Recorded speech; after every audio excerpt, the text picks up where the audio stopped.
I truly do believe that. I think they take away from your streaming. I mean, it's good to have a collab thing, but at the end of the day, if you're trying to build a quote unquote community, you're just gonna have the same 50 VTubers that joined that are in like servers.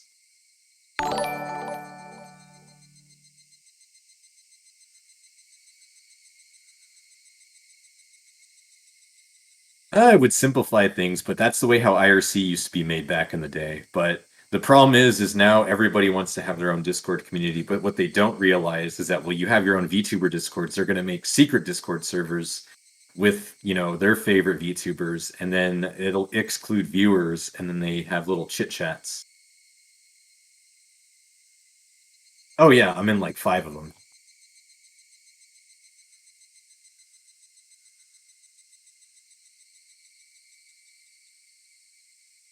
All right, so what I gotta ask you, Mr. Penguin, can you give me a quick, little backstory? What did Index voice? Who voice? What happened in this story? Uh-huh.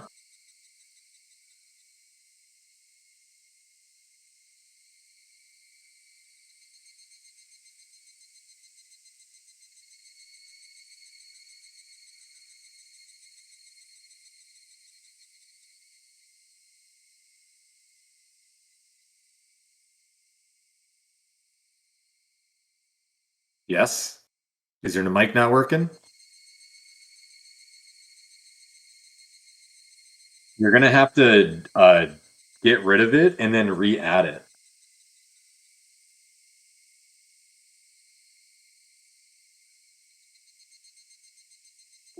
It is. It does do that, doesn't it? It only does that when I reinstall or like I unhook my mic, and that's a damn shame.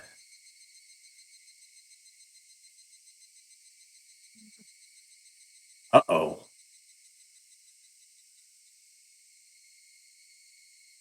Uh-oh.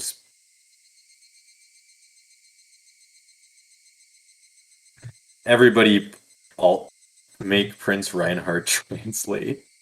Yeah, sure, I'll do that. I'll translate the original Higurashi. You hear me? Yeah, I can hear you. I can hear you. I don't know about what Okay. chat is saying. Okay, now my microphone's picking. God damn it.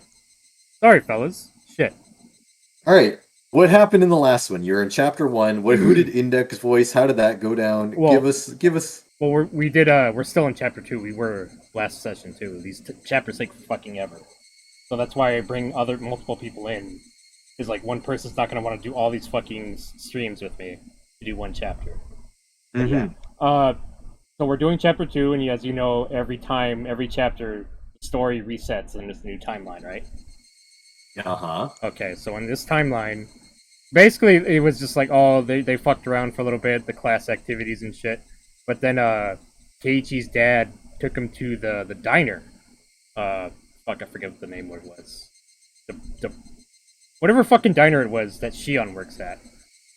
And so he met her, and he's convinced that Shion is. He says she's a twin sister for Mion, but he's like, nah, it's just Mion pretending to be another person. So he's under the assumption that Shion and Mion are the same person. He left his keys there by accident, so he had to make another trip back to the restaurant to get it.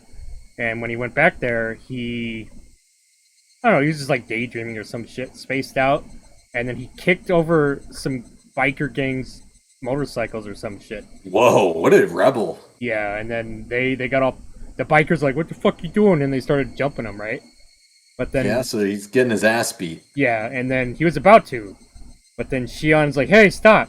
And they're like, what the fuck you gonna do about it? And then like all these other people from Hinamazawa started showing up, like a fucking mob of them started surrounding them, and they're like, oh shit! But then the cops showed up and they broke it up. So Mr. Delicious showed up. Oishi, yes. Yeah, Mr. Delicious. So we met him. He took the biker gang in. Turns out the motorcycles were stolen anyway, so they got locked up. And then Keiichi got a ticket to do the dessert festival shit, taste testing thing at the restaurant, and he did that. and customers were picking on Shion. So him and what's his name, Reina, Rika, and Satoko, I think is the other one's name. They met up and they fucked over the customers that were messing with Shion. Gave him laxatives and fucking played all pranks on him and shit. So got him out of there. And I think that's where we left off. I think they're still in the diner just chilling. I think. But yeah, Okay. that's Awesome. that's about where we left off, I believe. So That sounds pretty epic. what sucks about this is that it's not clear who's talking all the time, right? So Mhm. so what I figured we would do, well, what I started doing is we just switch off between reading a bunch of screens. So like Okay. you read a bunch, and then when you feel like you've read enough, then I'll take over, and then we just keep switching. All right. So be it. Okay. Welcome everybody. Thank you for the raid, Prince. Thank you for telling me my fucking microphone wasn't working. Make Yeah, Prince no right. problem. Shit, I gotta do the penguin there. There you go. I gotta stretch. I gotta hydrate. I think that's everything I missed. Thank you, Merry Christmas. Something new? What is it? Angel Mort. Okay, that's the name of the fucking place. What did you want, Dodo? So you continue. So are you looking at the screen? Yes, I am. I'm Okay. looking at it. All right, let's load. Can you shoot me with a gun and beat me to death with your infinity spinning pink refrigerator that speaks Latin? I gotta make one first. All right, Prince, you want to start off? Yeah. Okay. She was a bit upset with Reina. Maybe she thought I was being too friendly. How? Whoa. She's just embarrassed. Still, they really do look the same. Instead of twins, it looks like there's another Me-chan.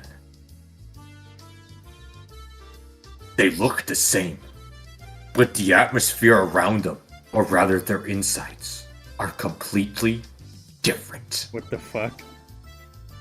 I think those types of twins are pretty interesting, though. You think that, Keiichi-kun? I think they're identical on the inside, too. It somehow became silent. Reina was just staring at the pattern the milk made on the surface of her coffee without saying a word. For somebody like me, who could never stop talking, it was a rather uncomfortable moment. Reina's off-put mannerisms seemed to imply I said something I shouldn't have. That unpleasantness carried on for a little while.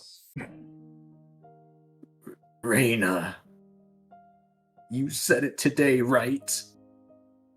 That Mion was hurting. Did I say something like that? Don't play dumb with me. You definitely said it. On the way home from school. Reina answered by laughing while continuing to play dumb, questioning if she said that. As thick-headed as I was, I had a faint realization. Reina wanted to say that I was the one who hurt Mion. But when? Me? Hypothetically, if something like that happened, it's not something I did out of malice. I continued the conversation, but left out the assumption that I hurt Mion.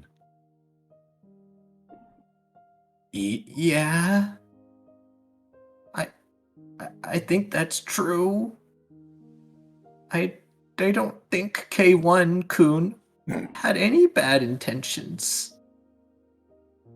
Reina replied, also leaving out the assumption that I had hurt Mion.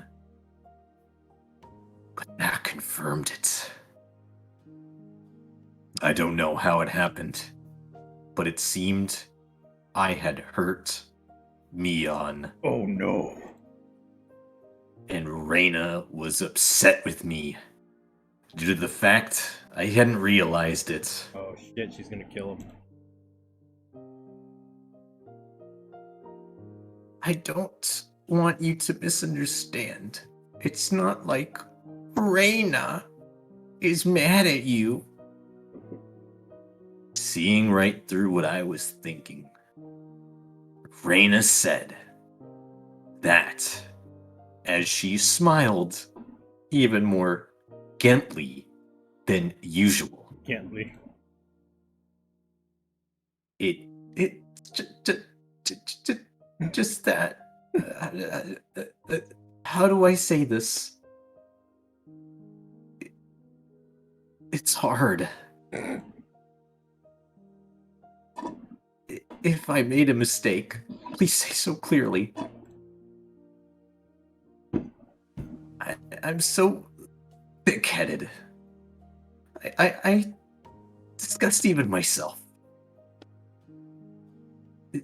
If there's something I should apologize for, then I'd want to know, even a little quicker, I can make up for it. You sound like Batman now. I don't think that K1-kun made a mistake. Depending on how you look at it, Mi-chan might be the one who's being unfair. It's hard like my dick. I am both sorry and not sorry. Okay, Melody, I accept it. Taking the stance that the girl was the one being unfair might be unfair in itself. It's like Ubu voice right there, Prince. Mm-hmm. What Reina said was draped in mystery. Unfortunately, I had no idea what she meant. The only thing I got out of it was that I said or done something to inadvertently hurt Mion. I am begging you, Reina. Mion is one of my best friends. I don't want to leave something between us that could cause problems later on. So tell me, how did I hurt her? In the butt. I can't tell you. You need to realize self-awareness. Something like this for yourself. Reina was smiling like she always did, but spoke bluntly.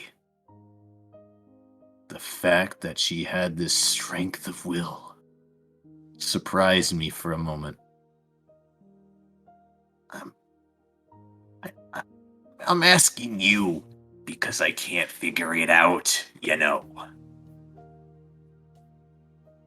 My tone had unintentionally become harsh. Uh-oh. Reina was also surprised for a moment, but quickly returned to her flat, monotone demeanor. Well then, I guess just a hint is fine. This is special, okay? Gomenasai.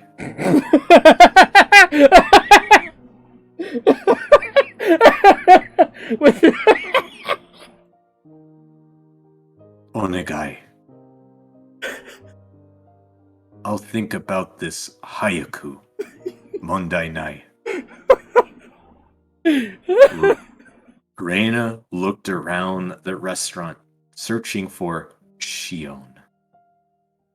Shion was working enthusiastically, but without confidence, as usual. Feel free to clip that melody. Oh my god, that was good. She-chan, if she ties her hair up, it's impossible to tell apart from me-chan, right? Yeah, it's true. I'll hydrate. Yeah, thank you for redeem, Dodo. So then. So, if Mi-chan let down her hair, would she be impossible to tell apart from She-chan? Probably. But what does that have to do with anything? What if? What if that her being the younger twin was a lie? That she was just Mi-chan pretending to be her sister? What would you think?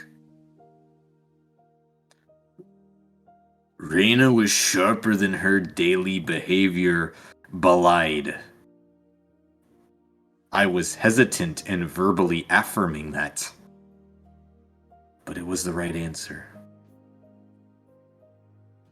It might be unfair to answer a question with another question.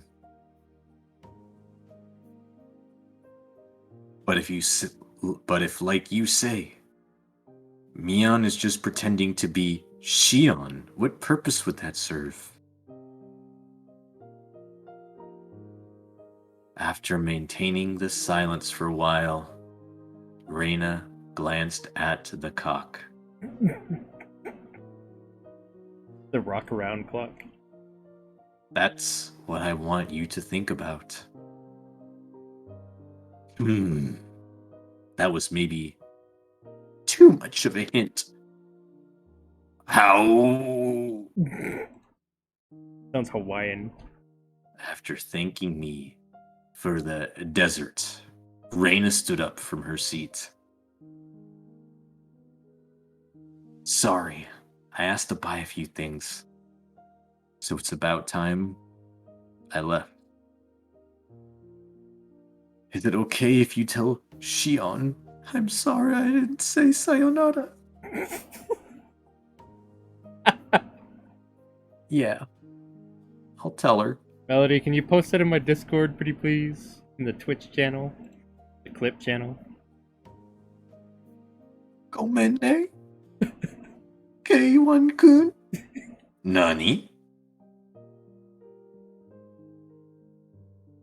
That Reina is so short-tempered. Thank you, Melody.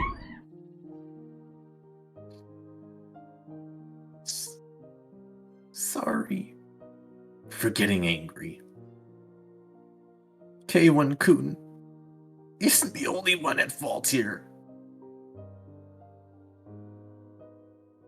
Reina was harsh in her apology, but I was the one who really should have apologized. I think, to me, Chan, it's something that doesn't bother her much anymore. So if you want to forget the whole thing happened, then that's fine too. But you see, as a musume, I'd hope that K1-kun realizes it by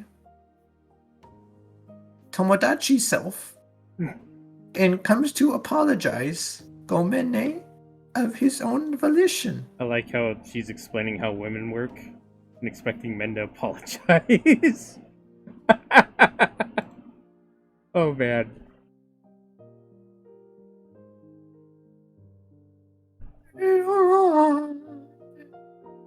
Oh, yeah. How? Switching to cute mode. Only at the end.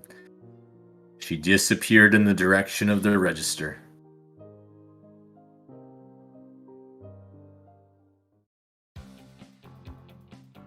While I was staring into space, someone suddenly tapped me on the shoulder. Your turn. Okay. Sorry to keep you waiting. I'm finally done. It was Shion, who had changed into her street clothes. She flashed a smile while greeting me. Thank you so much for today. Everything was delicious. We were already happy with it. See, I didn't fucking know that was Keiichi. God damn it. Oh no. What? What? Uh-oh, SpaghettiOs. What? What happened? Oh no, I'm just making commentary because you didn't know that it was K1. No, I didn't. I thought it was her. God damn it. See what I mean? It's hard to tell. Oh no, don't mention it. But I'm glad everybody had fun. Huh? That girl was just here left as well? She had some shopping to do. She said she was sorry for leaving without saying anything. I see. Well then, should we leave as well? Even though I'm off duty, I'm still nervous around the workplace. We ended up strolling around without any destination in particular. I'd been sitting the entire time, so I was needing a breath of fresh air.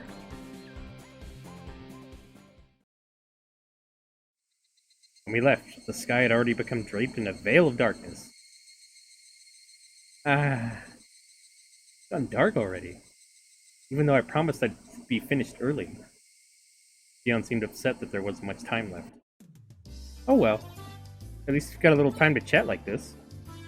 Saying that, Shion set out for a tree-lined boulevard behind the station. The front of the station was slowly becoming crowded with businessmen heading home. Well then, I guess I should start with an introduction. I was mistaken for my sister when we first met, so we never got to properly introduce ourselves. I could only smile and laugh wryly. My name is Shion Sonozaki. I'm only similar to my older sister in appearance. My sister is rough around the edges and hot-headed, but I'm a composed and methodical person. I remembered what Reina and I had been talking about earlier. I said that they looked the same, but their personalities were different, while Reina said they were both the same. I don't know what tipped her off, but Reina figured out that Shion was Mion. Also, related to that, she said that I had hurt Mion. Reina had given only one hint. That was, why is Mion pretending to be Shion? Shion, what did you hear about me from Mion? My sister seems to have taken a liking to you. Talks about you quite a bit. Like about club activities, about getting pranked and pranking you back. Boyish kinds of stories. You really do get along. Boyish kind of stories, huh? Come to think of it, I think there was something Shion told me before. Hey Chan, you don't think of my sister as a girl, do you? Was that what happened that hurt Mion? Mion also said that she wished she'd been born a boy, that being a girl didn't suit her. She said a lot of things to that effect, didn't she? Hey Chan, you look like you're having fun. Huh? No, that's not true. Even though you're bad at hiding things, you sure like to lie, don't you? Still, I don't hate you for it. Saying that, she lightly chopped my forehead. Ow. Fuck. Even though Shion was enjoying herself, I was still trying to figure out how I had hurt Mion. I was having a hard time figuring out the riddle that Reina had left me with. Hey, see that? Don't you think it's pretty? You think even a guy would find it pretty? Yeah, it is pretty. Shion was having fun window shopping, dragging me by all sorts of stories I would normally never enter. Stores. Fuck! Stores, not stores. Fuck. It wasn't like she was begging me to buy her anything, and I wasn't getting bored either. It was just something to talk about as we walked around. Let me see, what's chat saying? I was already still steps ahead. I wonder how many clips will come out of this. This entire stream could be turned into a giant clip. This entire stream is clip-worthy. Hot damn, Shion is hot. Show him the OG sprites. I could do that, yeah. It's my penguin waifu. Queen Penguinato is the best waifu, and she stomps out my wife. Any waifu. Lady Demetrisuku is best waifu. I can't disagree with that. In an easygoing way, we browsed through numerous stores. We discussed all sorts of topics I knew nothing about, but I didn't lose interest. I had the feeling she was good at conversation. Hey Chan, is this your first time doing this kind of thing? Yeah, it is. If somebody didn't bring me into these accessory shops, I don't think I'd set foot in one in my entire life. Not that. I meant more like this. What? I left back when Shion suddenly linked her arm with mine. Hey, you don't have to act so surprised. It's not so embarrassing to link arms with a girl, is it? Shion's expression was a little bit miffed, but suggestive at the same time. I'm not that embarrassed. If you want some arms, I can spare one or two. Here. Hey Chan, you really know how to entertain someone. I see why my sister took a liking to you. If you don't want my arm, I'm taking it back. Aw, come on. I'm happy to have it. Laughing in good spirits, she unlocked her arm with mine. My heart skipped a beat. I think he just got a boner, didn't he? This question might... dude, he has the most massive boner right now. You have no idea. Like his fucking pants just tore a hole in it. Oh, fuck yeah, he did. This question might be a bit mean, but I want to enjoy seeing your reaction. Hey Chan, have you ever been arm in arm with a girl before? Around a bonfire at a field trip doesn't count, by the way. That little devil. He was asking that question knowing full well that the answer would be, well, if field trips are out, this is rough. I thought as much. That impish laugh, it really is the same as Mion's. You really are Shion, right? You're not just Mion saying that you're Shion, are you? Are you thinking that my sister might pretend to be me? I thought you were twins until just now, but that way you mess around is just like Mion. You're just saying that. You can tell us apart easily. What do you mean by that? If my sister was holding your arm like this, would you get nervous? I would. I'd be completely on edge worrying about when she would go for an arm lock.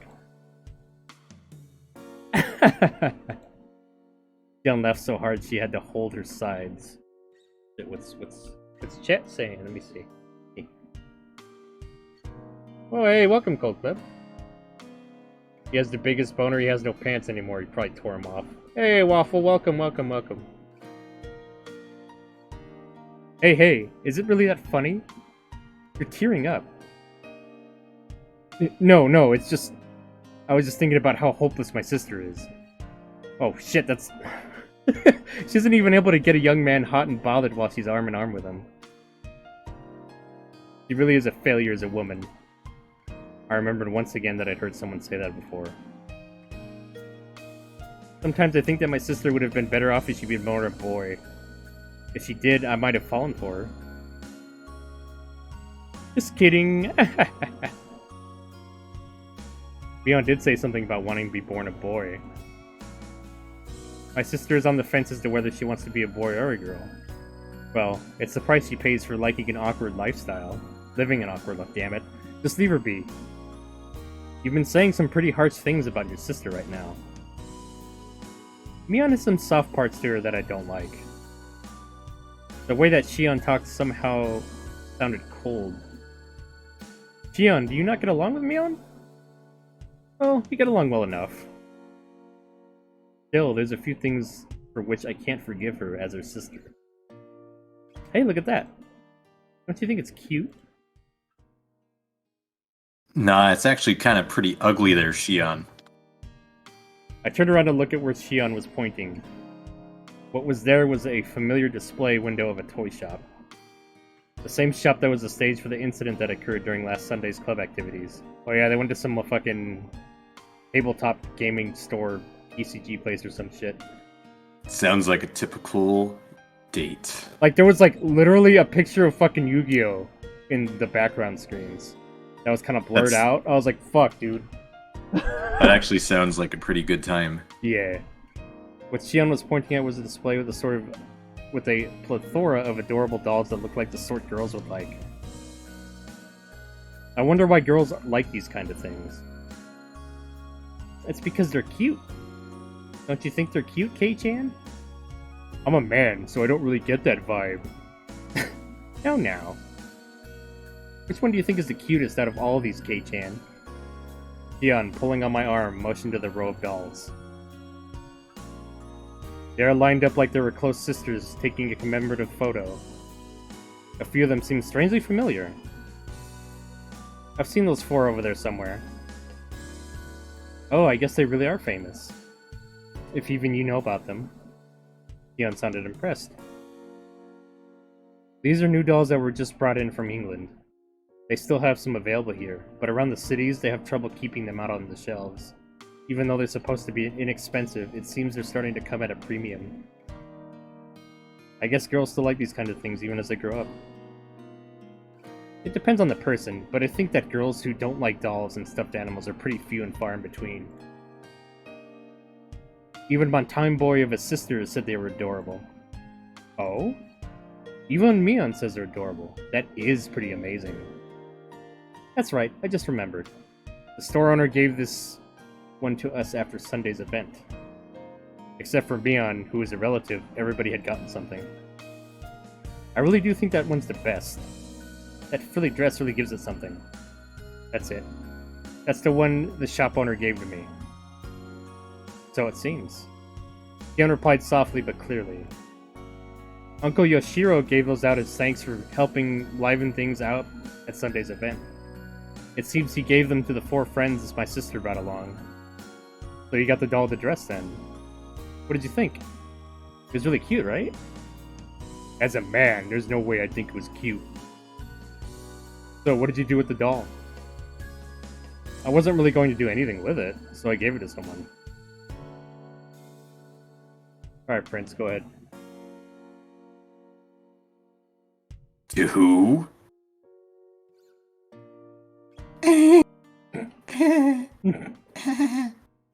Shion laughed. I could hear an audible click run through my head, like the piece of a jigsaw puzzle, snapping into place.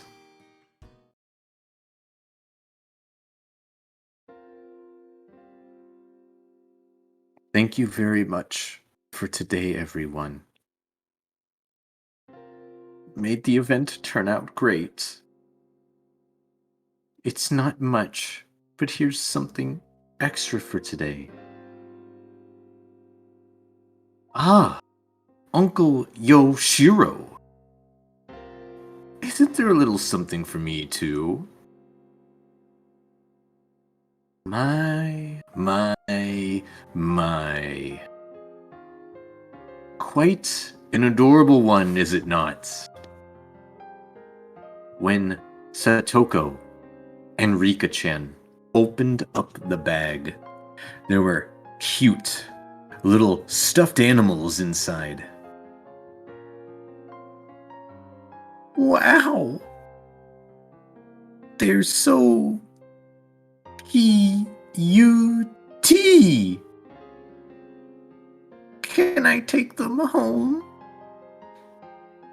I really can. Which means there's something for me too. Whoa. I got a pretty adorable one. It was a stuffed toy. Wearing a beautiful dress. One you'd use to play house. Reina's eyes were glued to my stuffed doll. Satoko was the same. And Rika-chan too. I see. It wasn't just Reina, Satoko, and Rika-chan. There's one other person who seemed jealous. Ah ha ha ha ha ha ha ha. Higurashi-chan got the one that fits him the least. Not wanting for her expression to give it away, she had said that to hide her embarrassment. I guess it's cute and pretty, I can admit, and it's adorable. But a doll with changeable clothes is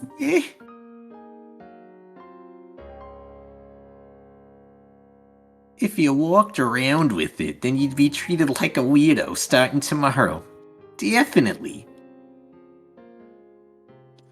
Mion's usual teasing way of talking. I looked around to see who I should give the doll to. Mion was right in front of me. Mion was the only one who hasn't received a present, so I thought about giving it to her. But I didn't. Huh?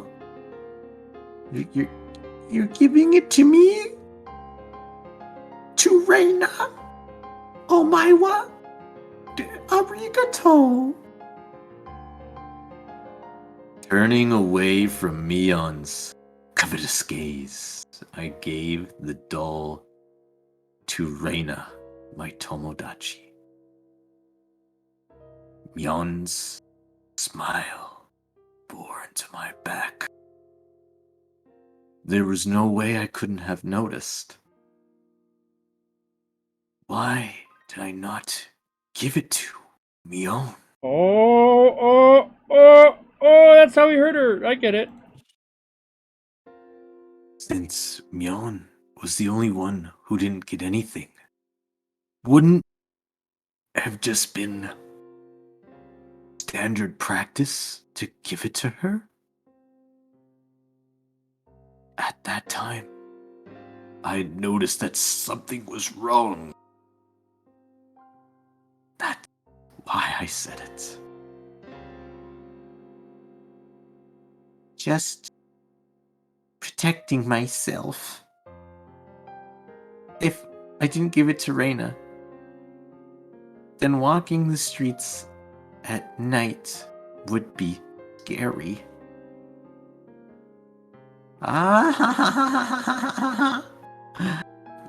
No doubt. I thought about giving it to Mion, but it just didn't feel right. Something dark flickered briefly in Mion's eyes, but at the time I didn't notice it. I thought to give it to Mion. Why didn't I? You know it. I sometimes wonder why I wasn't born a boy. Mion herself had said that with a laugh, so I did not realize that I had hurt her.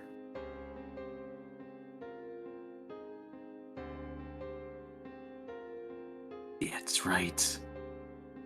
Mion is more suited for cool things. So I think having you help out here was the right choice. Huh? Shion asked, probably thinking she misheard me. That uniform, it would never suit somebody like Mion. But if it's Shion, I think it works. Huh? You mean that? Shion, like Reina, often does spaced out and turn bright red. Mion seemed really happy. She seemed happy that I complimented Shion. Saying that it didn't suit Mion, but that it suited Shion. Saying that it suited her seemed to make her happy.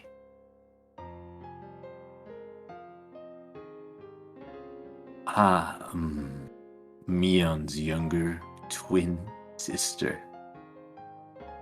She's got a different personality, but she's a dead ringer for Mion. That's right. We look similar, but our personalities are completely different. I'm very kind and thoughtful, but Shion has a cold and scary personality. I think that when you guys were born, Shion got all the feminine aspects. Unlike Mion, she's a cute, cheerful girl. Mion made a strange face that was both angry and happy at the same time. It seems she was happy that I said Shion was cute. Sneaking a look inside the box to say that she just put some of the leftovers inside would have been a lie. There was an elegant meal stuffed inside. Is it really okay? There's not like a ton of hot sauce mixed in or anything, right?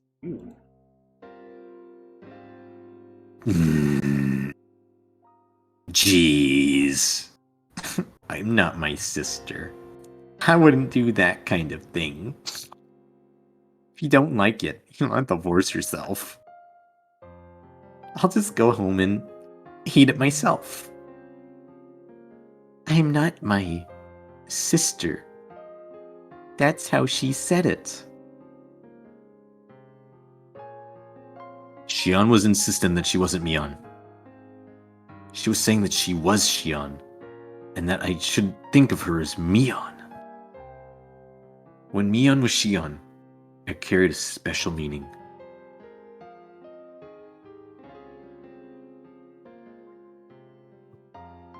Mi-chan is mysterious, right? She's a girl, but it's like she's a guy. That's what Raina said. But you see, even that Mi-chan is actually really feminine. Raina, how much did Mion pay you exactly? It's not true.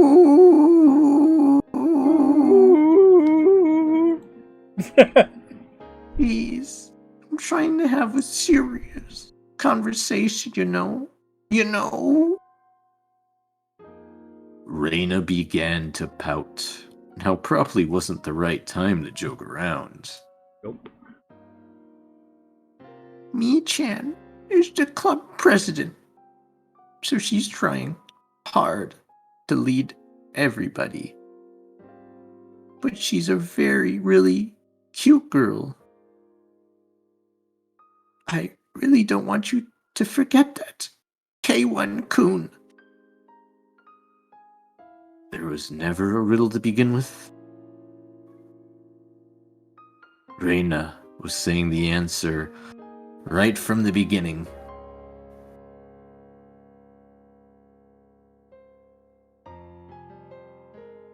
So then, I don't know what's going on anymore.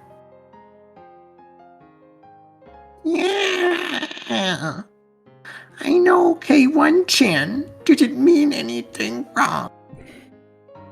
At least he didn't intend to. Yeah, K1-kun isn't the type of person to hurt others. So there's no reason for you to feel hurt by this, Mi-chan. Then what was it? Frustration, sadness, motivation?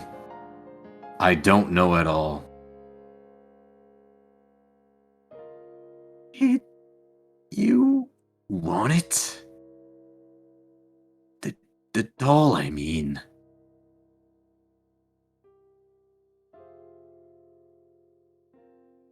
Even if you gave it to me. Reina. That wouldn't solve anything. You're right. How about this, me-chan? Try asking K1-kun. You might be able to solve the problem if you tackle it head on. There's no way I could do that. Is it too embarrassing to do that now? I want to try again with somebody other than Mion. This time, I can be more honest with myself. Don't get me wrong. I'm pretty fond of the relationship I have with K1-chan. This might be selfish, but ichi onegai shimasu. K1-kun will definitely notice. I wonder if that's true. Reina will cheer you on too. So let's find a way for you to ease your sadness. Believe in me. I won't let anything that happened to make you cry. Me-chan. Feature. I'll believe. I'll believe.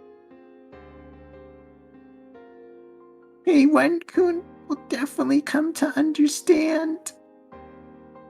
He'll say he's sorry for saying something so callous. Then he'll bring you to that store, buy that doll for you as a present. Yeah.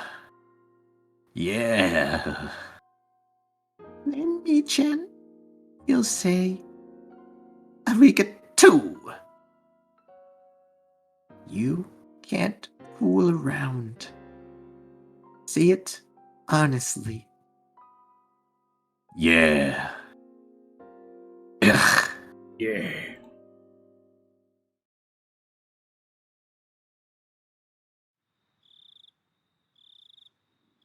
I said I wanted it. K-chan, would you buy it for me? Mion said it quietly, doing her best to quell her embarrassment. I would have reflexively begun to lightly tease her to hide my embarrassment. But like Mion, I quilled on thy impulse He put his boner back in his pants. and put thy fedora on thy head. Okay, Mion. As thanks for everything until today, I'll buy you whichever one you want. My voice cracked with an unfamiliar words. In order for not to lose Mion trying her best, I tried my best as well. But not Mion. I'm Shion. Shion, then. I'll buy it for you, Shion. Shion looked down. Red-faced, she pointed at the doll in the dress through the store window. Is it really okay? The one in the dress. It's a little expensive, isn't it? This isn't a matter of price. This is a matter of feelings. When I was saved by K-chan from those unsavory customers today, I was really happy. Even though my coworkers didn't save me, K-chan did. Oof. You grabbed me by the shoulder really firmly, right? Right then, You were really cool. Even then, I was embarrassed. I couldn't properly express my gratitude. I clamped my hand down on Shion's head and ruffled her hair roughly, like how I would to Reina and the others.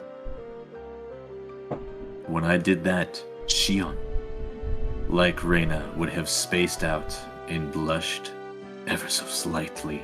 Ever so slightly. You don't have to think too hard about it. Hard. I should have just given it to you back then. If I did that, then everybody would have had a good laugh.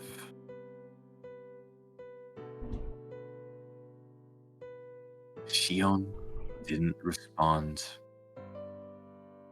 She had turned bright red, like she was trying to hold back laughter and tears. I'll go buy it for you right now. Wait right there.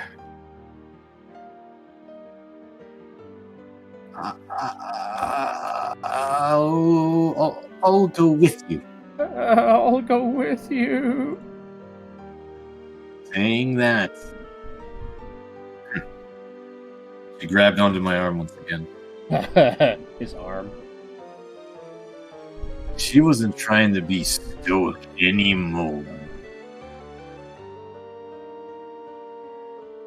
I think I know why my sister Onesa ice cream. Hey, is it alright?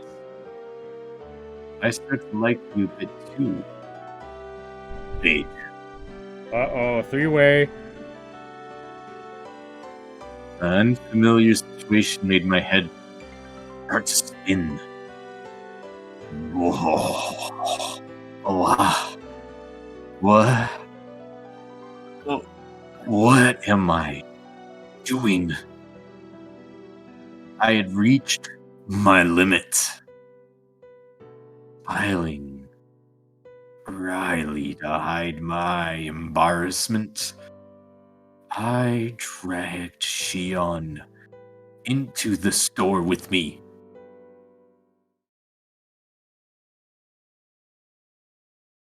Oh, there's the fucking Yu-Gi-Oh! Excuse me? I want to buy that doll and that dress in the window. She wants to buy the Yu-Gi-Oh over here.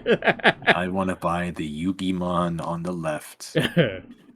After a moment, I heard a voice of an acknowledgement from an apron-clad employee soon appeared.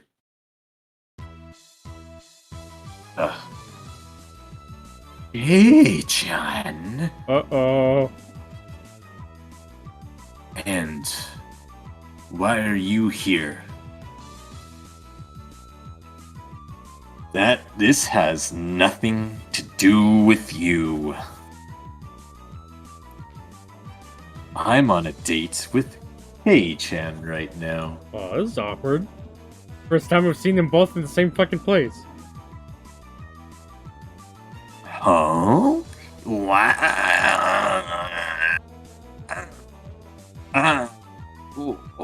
Why is Kei-chan?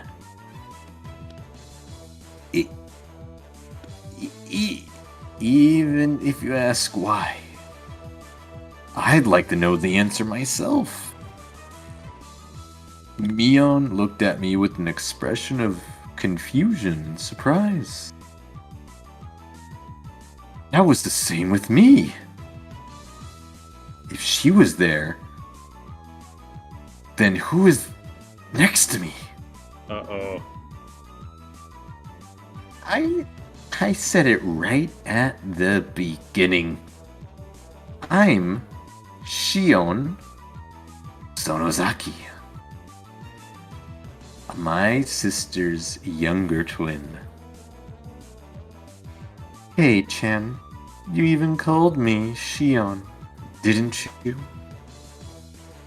Shion, saying that, pouted kawaii-ly. Widely. Now would be a perfect time to show off the OG sprites. Okay. Let's see. Menu. Big. Original. That's how they used to look. Oh, I know. Rio7 did this art himself. This is absolute the best way to play this game. So I've been told. Let's see. Update.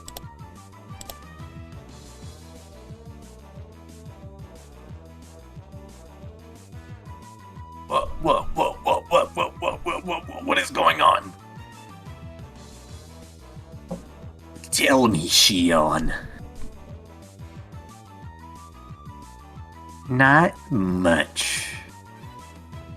I was wondering what kind of person this K-chan you were so infatuated with was. So I happened to give him a ticket to the dessert festa. There, when I was being bothered by all sorts of troublesome customers, K-chan gallantly appeared and saved me by kicking them all to the curb, or something like that. What? What? Okay, Dodo. Let me hydrate again. There you go. Both Mion and I raised our voices pathetically, expressing our confusion to the utmost degree. Mion, you phoned me Welcome, Legos. yesterday, right? I didn't. I have no idea what you're talking about. I delivered that bento for you, didn't I? K-chan. That was me, right?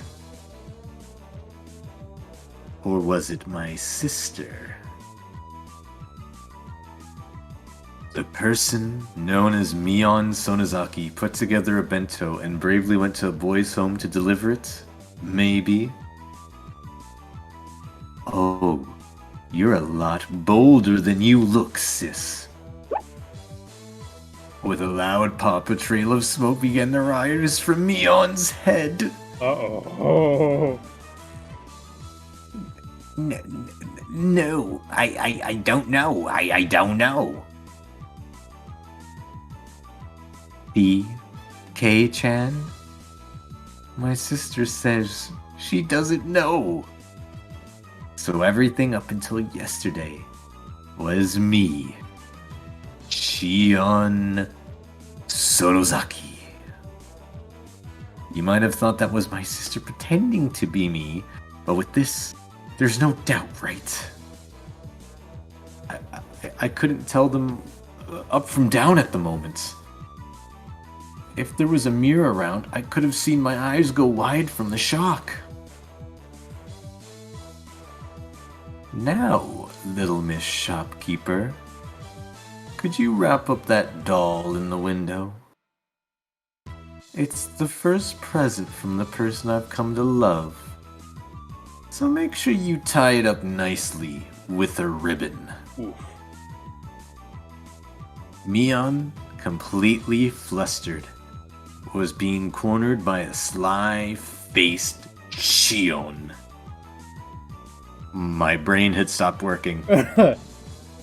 What? Huh? K-chan?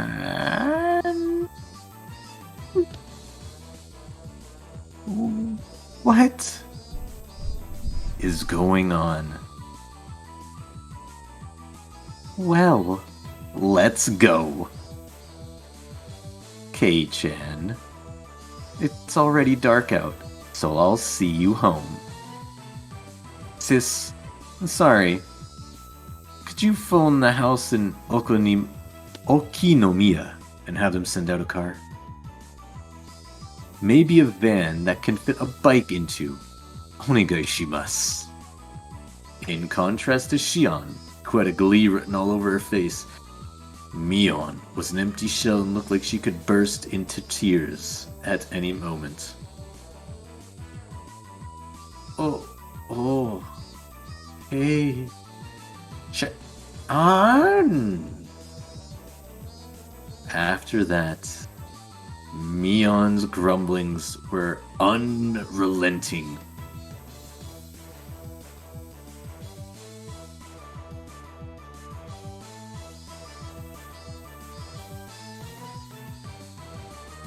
Uh-oh. Game over. Everybody dead. Thanks for coming out to Higurashi, everybody. I hope you like that ending. I received a new tip. It hasn't been a while. So, like, every chapter we get these new little side story tip things. Ah, that's fantastic. I'll do this. Stop saying it's been a while. We've seen each other every day until yesterday, haven't we? Whatever. If you say so, we'll go with that. Someone from Shion's house came to get me in a station wagon. I had initially refused, but Shion insisted, and so both my bicycle and I ended up stuffed in the car. Said car was currently driving across a single bumpy road leading to Hinamizawa. For goodness sake, Shion was at Mion's level at least, or maybe an even better actor. Either way, no matter what questions I pressed her with, she'd slip out of them like an eel. Still, you two look so alike. If you tied your hair back like Mion does, would you look exactly like her? Who knows? That's probably what would happen. We're identical twins through and through. In the past, we could just change our clothes and no one would be the wiser. I remember we'd swap places at every opportunity and fooled a whole lot of people. The middle-aged driver wearing a black suit heaved a heavy sigh like he was a butler. What's wrong, Kasai? That was a pretty deep sigh. Excuse me. I was just thinking that you haven't changed. You could see many years of hardship on the man's face through the rearview mirror. Anyway, Kei-chan, your house was around here, right? Kasai doesn't know much about Hinamizawa aside from the road that goes to the Sonozaki main house. If you leave it to him, he'll take you all the way to Yaguochi. I don't know how to say that. Yaguochi? I don't want that. Yaguoichi. Yaguichi? Yaguoichi. Yaguichi, okay. I don't want that. Excuse me. Did you stop at the narrow road at the next right? I'll walk from there. You stopped the car at the desired place. The driver, Kasai-san, got my bike out of the truck for me. Sorry about that. Thank you very much for showing me home today. Was it Kei-san? Your name, that is. Yes. You must be having various difficulties, but I believe she will grow tired soon, so please endure things until then. He gave me a deep, deep look of sympathy. This guy had definitely been dealing with the Sonozaki sisters ever since they were little kids. However, like Mion-san, she's a kind person at heart. So that means she'll be as much of a bother as Mion, right? The man's face froze in a smile, his reply lost. Hey, back me up here. Bye, Kei-chan. We'll see each other again soon. Say hi to my sister for me, too. Maybe I'll start going to Hinamizawa tomorrow. Don't you dare. If you transferred in, I'll transfer out of school to Okunomiya. Wow, that was really mean, Kei-chan. A short beep of the horn. The man gave a little wave to me from the driver's seat. Then, the car withdrew into the dark night roads, leaving dust in its wake. Man, this entire day made no sense. I ran into Mion while I was with Shion, and the former's expression like a pigeon shot with a pellet gun had finally begun to make a strong impression on me.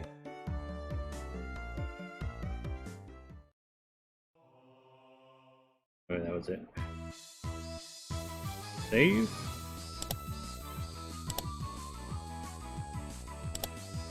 I can't believe you're saving your progress. Don't really need to, but I just do it for shits. Saving progress. What? You just play saving. Games, just play and- games in one go, Prince? Exactly. What the fuck, Prince? Okay. But it's time. What do they say on the screen in the top left? The next day. It was a strange day, for Mion was desperate to regain her composure. Every time our eyes met, she would say that she had something to do, or that she had to use the washroom and run off. Unable to just watch, Reina was taking care of her the entire time. Ooh, Mion's a little embarrassed, huh? Mion-san, she's acting totally strange today. I know the whole story, but it's hard to explain. There are times when girls are emotionally unstable. It's best to just leave her alone. Turning around, I saw Reina calling me from the hallway. I wondered what it was. Eiichi-kun, over here, over here. What is it, calling me over like this? Is it a secret? That is... It looks like it was a disaster. Yeah. Ichan seemed pretty broken, but I somehow got her working again. Surprised you managed it. How did you exactly? Same way I do with the television. Just come at it with the 45-degree angle and yeah! Saying that, she made a chopping motion. You know, I can't tell if you're joking or not, right? You'll be fine by tomorrow. Also, there's something I want you to do, Keiichi-kun. I didn't mean to do anything wrong, but I still feel guilty. I'm listening. Thanks. You see, Michan is going to pretend the last few days never happened. Never happened, huh? I see. Well, that's one way to run from it. So you see, Keiichi-kun, could you pretend too? And Michan can go back to normal. Just doing something as simple as that? Is it really going to be okay? Please, until Michan gets her feelings in order, just go with it. Okay, I got it. Even though I shouldn't have been at fault, for some reason I felt guilty. The one at fault was the one who knew about the entire situation and pretended to be Mion for an entire day. Shion! Ugh. But she never once said she was Mion. Ugh. What am I supposed to be angry at? Seeing me stomping the ground impatiently, Reina giggled. But Keiichi-kun, you knew as well that Michan has some cute things about her. Reina talked in a calm voice as her hair rustled in the wind. Yeah. I know that she'll never let it be boring. Good. Following this curt reply, Reina looked up at the sky and stretched. As long as you realize that Keiichi-kun, the past few days will soon be nothing more than a story to laugh about. Copying Reina, I also began to stretch as I looked at the sky. The clear sky towered in the distance. There's no club activities or anything today. I'm sorry, Keiichi-kun, but just for today, can you go home by yourself? It'll be all back to normal by tomorrow, so just for today. Okay? If all it took for everything to go back to normal was to leave Mion alone for today, it was an easy decision to make. A Pangu Hound is calling you weak? What? Melody, who's Hound? Oh, he's one of... I don't care. Got it. I can't say it directly to Mion, so I'll say it to you. I still feel kind of guilty about it, so I want to apologize. No. The root of the problem was Keiichi-kun saying something insensitive, right? So if you learned anything from this, you need to look a bit into gaining a sense of delicacy. Right, I'll try. That day was the shortest day of my life. Reina was talking to Mion while accompanying her around the entire time. It was like a really fun conversation, so I reflexively thought about joining in, but I had made a promise not to. It seemed that Mion was also trying her best to ignore me. So likewise, I did my best to ignore her. For the first time in a while, I ate lunch alone. Mion and Reina ate theirs by themselves. As I let out a sigh in my ashen mood, Rika-chan came over and patted me on the head. Both Keiichi and me learned a whole lot. I'd never say it was like that. It made it sound like we were having romantic problems. I didn't like that one bit. Hopefully the teacher would notice and call us to the staff room after school or something. I'm sure that Keiichi will grow up to be a wonderful adult. Pat. Rika-chan is the studious type, So maybe you grow up to be an amazingly wonderful adult? Of course! When I grow up, I'll be super amazing. When I grow up, I'll be an amazing lady, you know? No matter how old you get, you'll still be a brat. You can put money on it. What did you say? As Satoko snapped her fingers, a washbin fell from above, hitting me squarely in the head. Ow! What do you think you're doing, Satoko? Bang, smash, pinch, squeeze.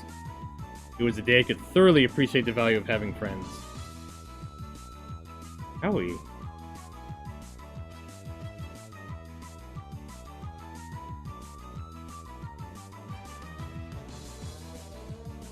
Satoko. Yeah, you're right, Melody.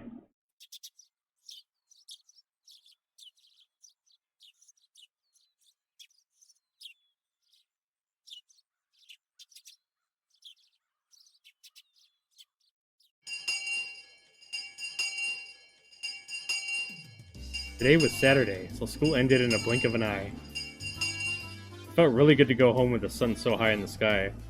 On any other day, our club would have been up to mischief during our ample after-school time, but today, Rika-chan had a rehearsal for tomorrow's Watanagashi to go to. How is that going, Rika-chan? Do you have it down in practice? I'll try harder than last year. You were so exhausted and sweaty after last year's ceremony. You'll look far more fit for the role this year. Please look forward to the fruits of her training. The Watanagashi Festival everyone would be talking about was tomorrow, wasn't it? The festival being in June felt a little early to me, but the onset of summer came quickly this year, so it fit the image of summer festival pretty well. Okay, we'll be off then. Look forward to tomorrow. Good day to you all. Satoko and Rika-chan waved to us energetically, then left. You know, I never asked, where is the festival happening anyway? I don't remember there being anywhere around here that seems suited for hosting one. They do it at the Furude Shrine. Fuck. We went there for a walk one day, remember? It was that place with a really good view. Oh, right, I remember. There was a shrine all the way up to that hill, wasn't there? It seemed far too grand for Hinamizawa. There's a great meeting hall in the shrine too. The older people get together there and sing karaoke or practice calligraphy from time to time. It's more like a recreational facility than a simple shrine. I see. I guess it makes sense that it looks so grand then. Mi-chan, is your family going to help set up today? Yep. We have male hands for that. Most of our relatives come from town to help. Male hands, huh? Well, I mean, I have nothing to do at home today, so... Would it be a problem if I squirmed my way in there to help out too? Huh? You want to help us, K-chan? Not if it'll bother you all, goddammit, Prince.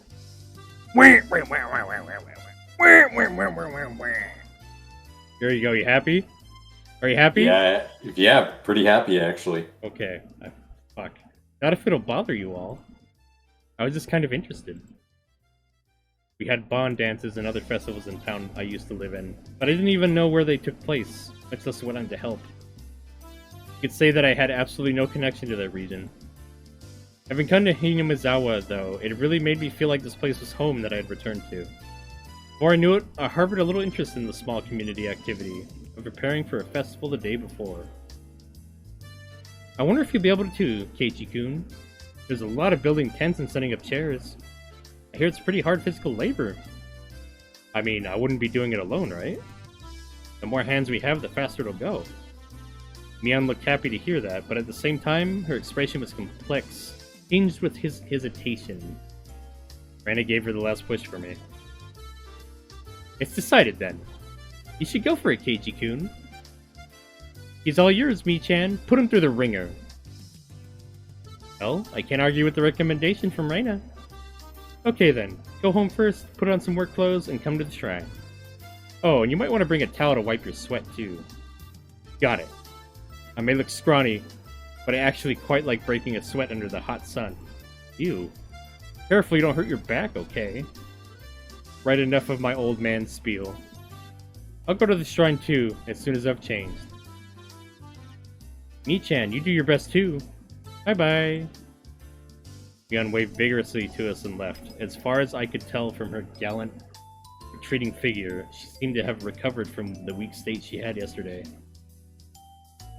Girls are quick to get over things. Mii-chan is already fine. Right. But switching back to normal so cleanly really makes it easy for me to talk to her. It was kind of funny though, wasn't it? Kind of like Cinderella. Like, you can't meet her anymore once the magic wears off. Raina began to giggle a fair bit in amusement. Did she like this sort of thing? Incidentally, me going along with it gave me a weird, hard-to-describe feeling. Did I turn myself into a plaything, or did they do it for me?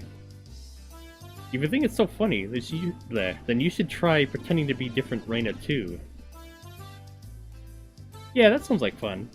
Keiichi-kun, what kind of Raina would you want to meet? One with a bust size of at least 90. Huge knockers that you're okay with me touching. I can't do that. You'd be great at cooking and make me lunch and come to see me in the mornings? I do that already. Jesus Christ. He's fucking projecting like a motherfucker.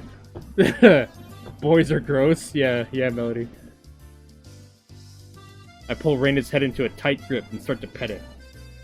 You're Raina Ryugu, right? Raina, not Raina. So you just stay as Raina forever, got it? Thanks! Have fun helping set up the festival. You got it. Let's meet up tomorrow. Alright, Prince. I got changed. Right away, and slinging a towel around my neck, like Mion suggested, I set off for the shrine.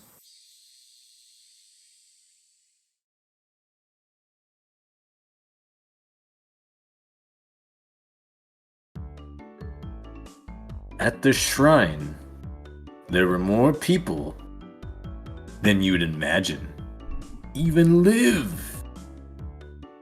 And Hina, Mi, Sa, Wa, there, comma. Hey, Dummy Leech, welcome. All cordoning off areas and setting up tent frameworks, chatting amongst themselves, among us as they did so. It's kind of sus. All right. Where is the imposter Mion? The liveliness of the thong didn't make it easy to look for her. I searched around as if I already worked there, and suddenly, the Princey Powell called out to me.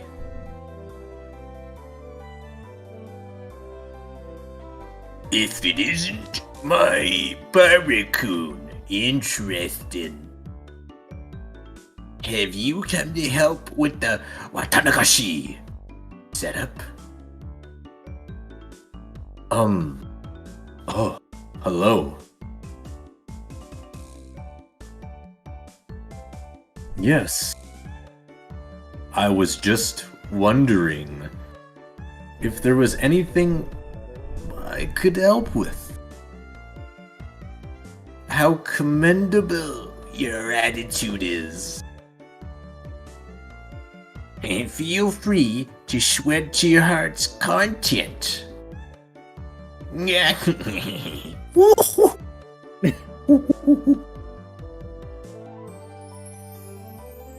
Spurred on by the Principal, I came upon a group of Pepples setting up tents. Pepple. What is this, my Barra-chan? Did you, come all this way to help us some?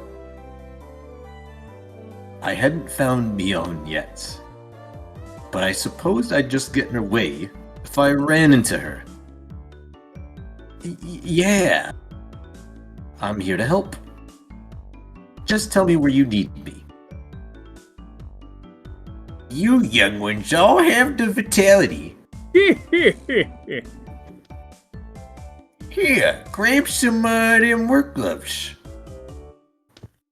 I gotta switch avatars. Hold on.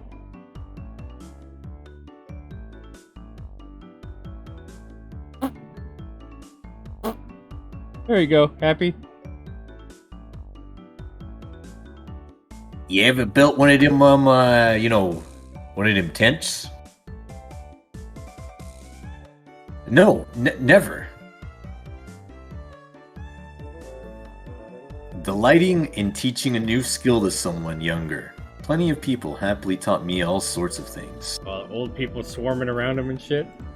Mm-hmm. Okay, kid. Go inside the tent and tie up just the cords for the top. Sound like fucking Carl from Aqua Teen. It's great. After all that, we'll stand up and tie the rest of them. Butterfly knots are okay, right? There and there. So, y'all done or something? We're standing it up.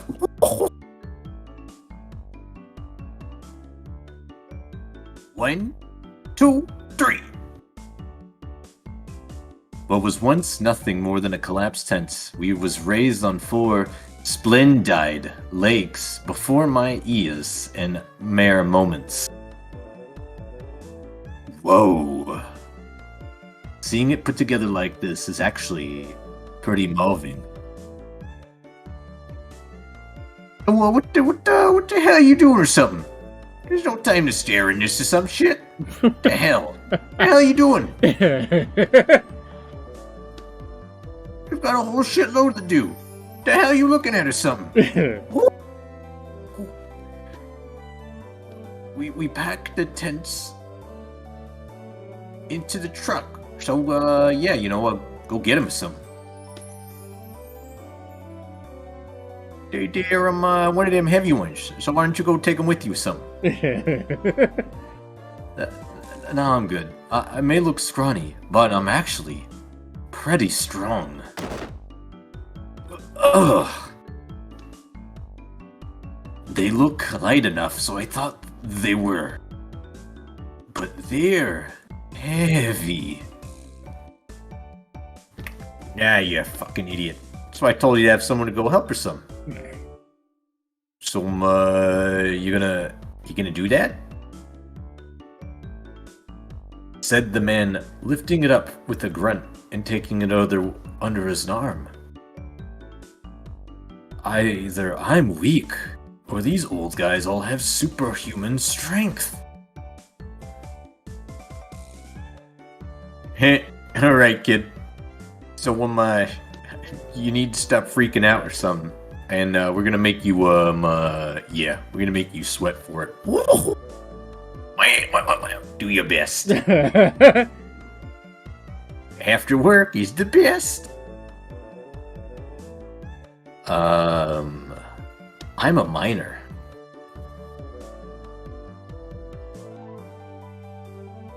Sweat dripped from thy body. I have created over 1,000 blades. Unknown to death, no known to life, have withstood pain to create many weapons. So, as the barley tea from the Women's Society, tasting this delicious, I prayed. Think you got the wrong visual novel, buddy.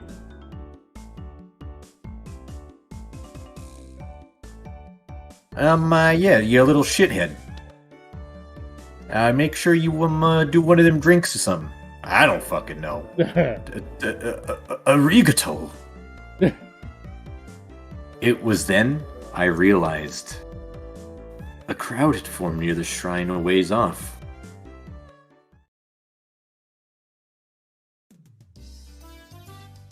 when I took a closer look, I saw a musume dressed in a Reimu-like outfit, and a handful of old men looking like they were preparing for the ceremony together. Is that Rika-chan? Oi! Rika-chan! Do you... beast! We done goof that up, I shouted. And it seems like... she heard me. Rika-chan, positively exploding with vitality, answered with a smile. The older guys with me watched Rika-chan as well, with distant gazes. Rika-chama is doing a great job. She seems far more used to this than she did last year.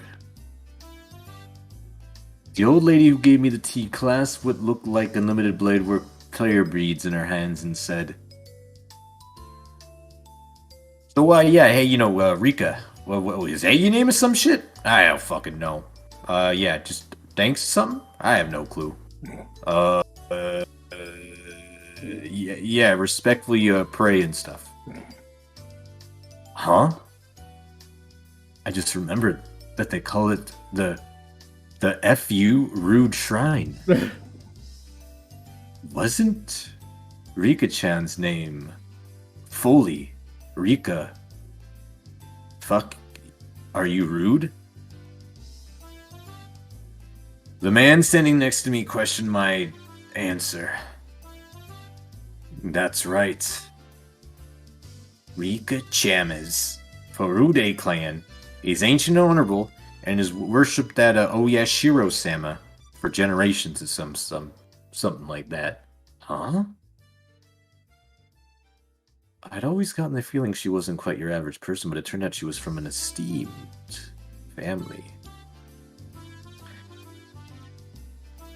After her father, who was one of them shrine priests, died the year before last, she's really doing her best to learn the rituals. I wish the priest could been here to see this, how wonderful she's grown up and stuff. What? Rika-chan's father passed away? Yeah, okay, break time's over, shitheads. Let's get them, one of them chairs or something. Back to that gym in Okinomiya. I don't know how to pronounce that. Maki-san, pull the truck around here and take a few people with you. All right, my Barakun, let's get. So, you gonna get to work on one of the last jobs or something, or some shit? You're going to make me do more work. I can't tell if they know I'm a miner or not, but the older men cheer me on, encouraging me to do my best, and that the beer will be great. Budweiser.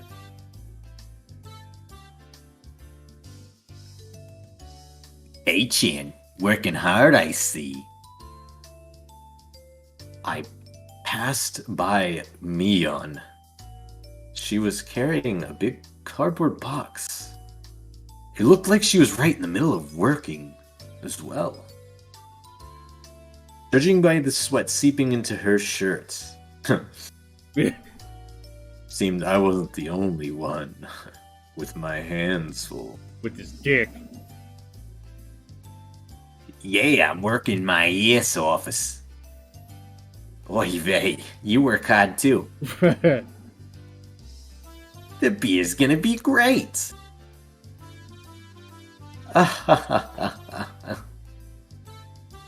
We were both worked to the bone until the sun began to set and it started cooling off.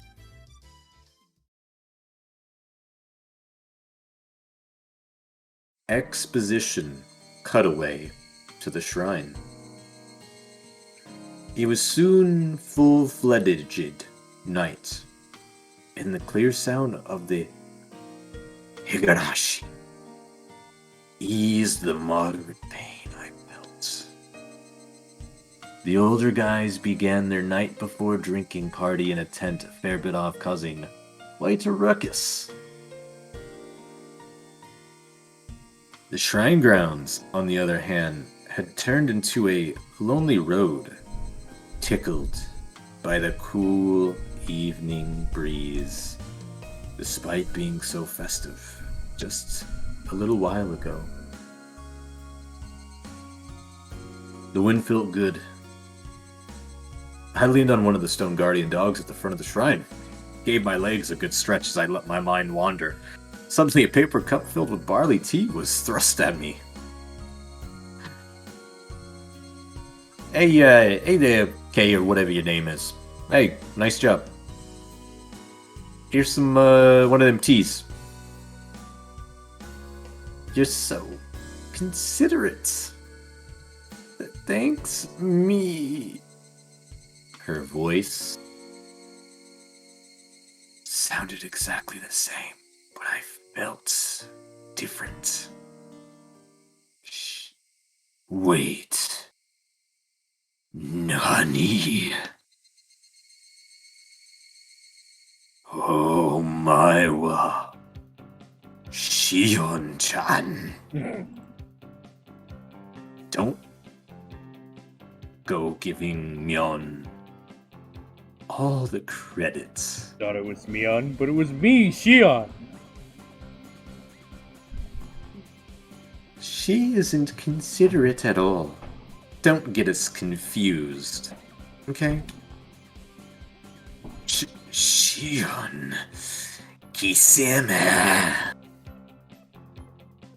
Now that I've caught you, you're not getting away.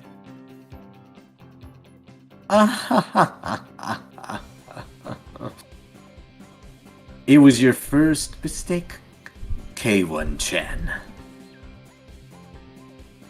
I've never said I was anyone other than Shion Star. I guess I can't argue with that. Oh no, Shion. Yeah, pretty much.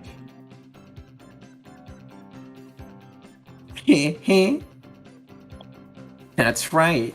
You're no match for my older sister, so I can't let you be a match for me either. Here's your tea. It's going to get warm. Come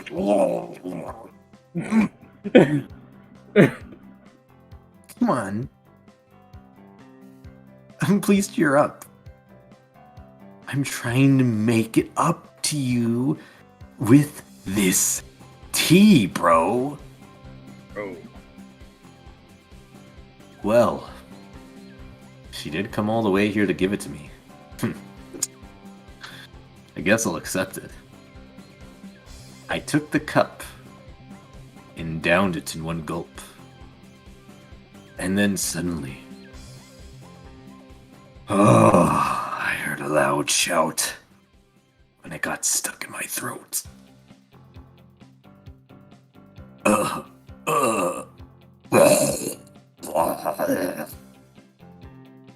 Which one is it this time? Is it the real Mion? Shion? Why are you hanging out with Kei-chan again? Because, unlike you, I'm very considerate. Kei-chan was so sweaty, I couldn't leave him alone, so I brought him some tea. By the way, why are you holding 2 cups of tea? Myeon's face went bright red as she tried to hide the paper coops behind her back.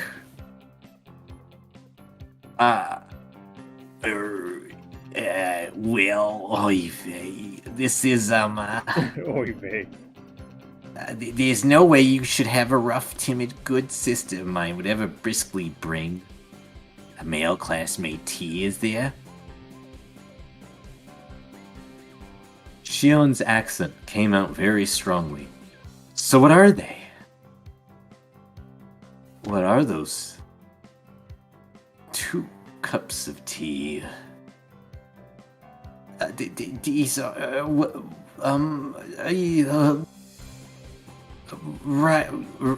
right.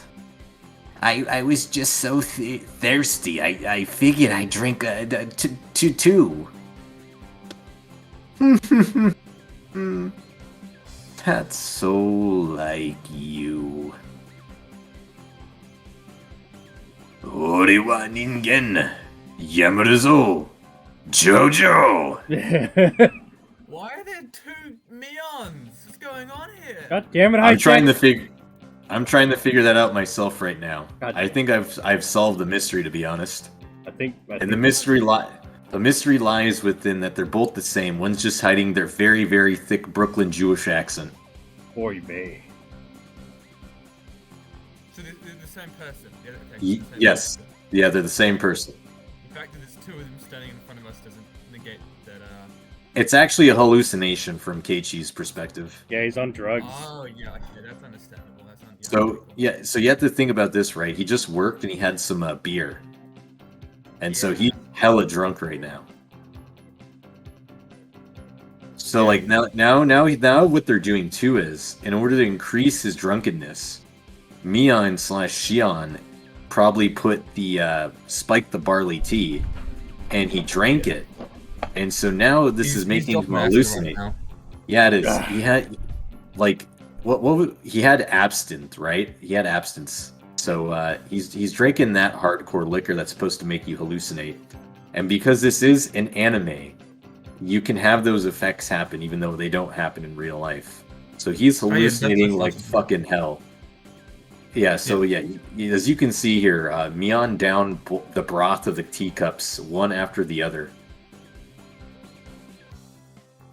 That's weird. So thank God. I thought there were different people for a second. I was Absolutely freaking out. not. It was hallucinations. Yeah. Hallucinations, drugs, potentially spike stuff, mushrooms, but probably, bad LSD trip, and Hinamizawa syndrome, and coughing. If you can see that, that's a symptom of taking a bad drug. The moral of the story is don't do drugs. Alright, sweet as good as gold then. Just to double check. Yeah, no problem. What a fabulous drink that was. I expected nothing less from you. K1-chan, you give her a hand too. Wait. Suddenly the situation has gotten unbelievable. Mion doesn't usually get manipulated so easily like that.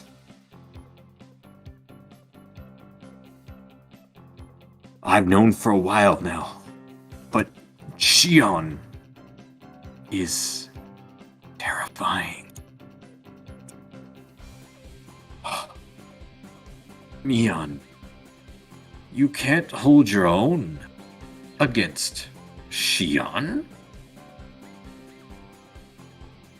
I despise her. And lately I hate her even more. And then I heard the snap of a camera shutter. Uh-oh. Just then. Oh shit, these two. Good evening. We haven't seen them at all this fucking chapter. The festival is coming up tomorrow. Thanks for all of your hard work setting it up today. Oi, good evening, you cunts. Oi, Shion-chan. It's quite unusual for you to come over here in this right backwaters area, you cunt. Oi, hey, it's Tomotoki and Takano-san. Good evening. It's been a while, hasn't it? So you're the transfer student I've been hearing about. Keiichi, my Barakun, right? Is he actually British? Or are you just doing that? He's not fucking British. I don't fucking... Like, I was like, no, he's not, right? You really did a bang-up job today. I'm impressed. I feel like I've seen this photographer guy before. Like some other timeline or some shit.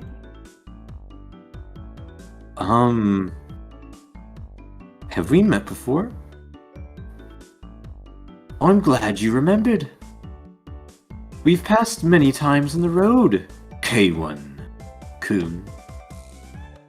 I'm Tomotoki. I'm a freelancing photographer from Tokyo. Okay, I was like, pretty sure he wasn't British, but yeah. Then do you recognize me, you slap-jogged asshole? I'm sorry, but I don't. She's Mio Takano-san. Do you remember when you were at the doctor's office when you still had a cold, K1-chan? Mio-san is one of them nurses who works there. Hoy, mate, just call me fucking Takano or something. You looking like you're having your jaw on the floor. Pleased to meet you, cunt. I wonder if she squeezed like them over the shrine storeroom. It's very thoughtful of you. Tomotoki-san seemed to be quite entertained at the Sonozaki twins being in the same place, and he took a picture after picture. I've heard about them, but this is the first time I've actually seen a pair of identical twins. You really do look exactly alike. We're not just alike on the outside. See? Our underwear matches too. Yeah! You idiots. What the heck are you supposed to be doing? Things have never been as lively as when the two of them are around.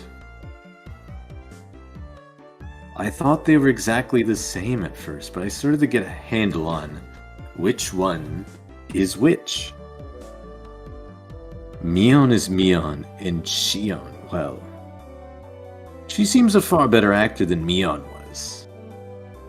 In the first place, somebody that could spurn Mion so easily wouldn't have shown such weakness to those lard hits at Angel Mort.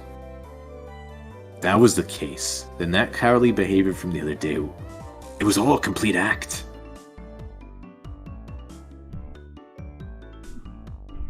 They were even more like when they were fucking little bastards.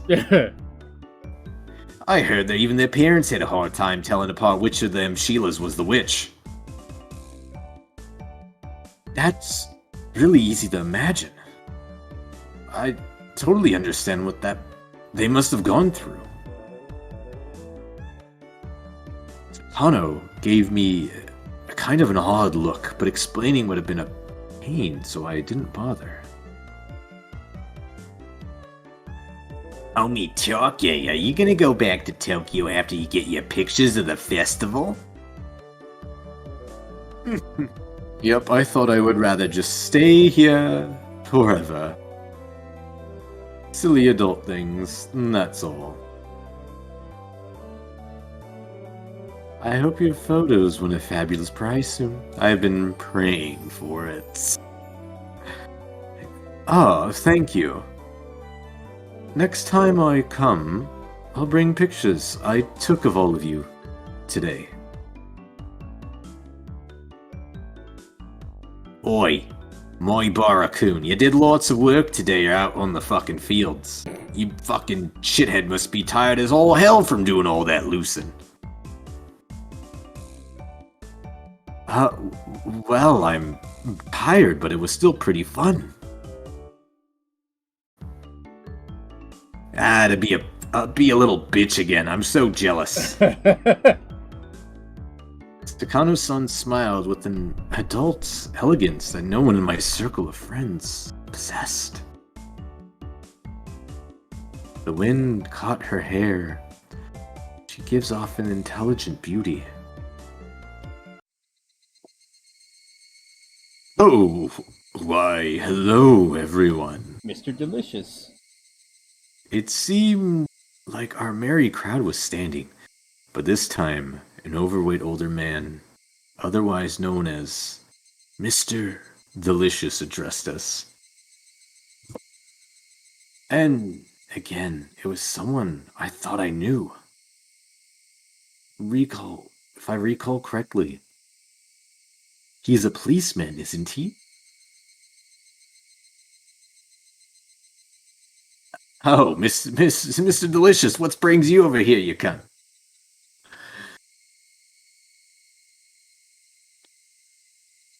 You gonna be doing some kind of, one of them, things you go a bipping bopping over something, mate. You got a Pluto pup in your hand.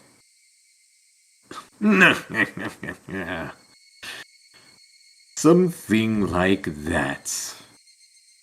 Oh, if it isn't Tomi Take-san. It's certainly been a while.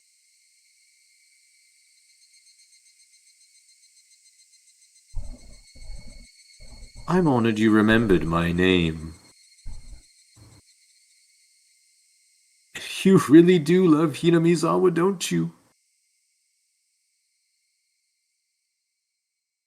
The apartments around here are far cheaper than the ones in Tokyo. You should just move here and get it over with. I know a realtor I can introduce you to.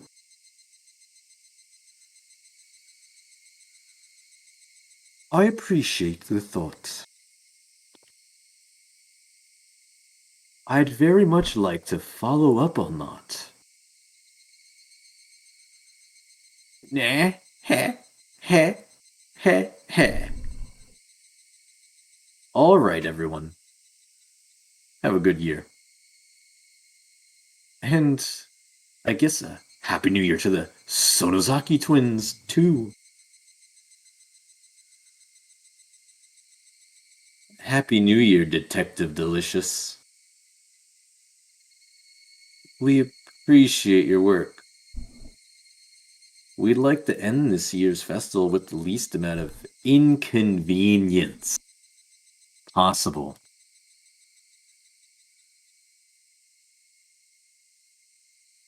That's pretty strict on me. Nah, ha, ha, ha. Active Delicious left us with a low laugh and headed off to talk with some police officers standing ways away. I gave Mion a glance and saw her making annoyed faces as if she were glaring bullets at someone she hated.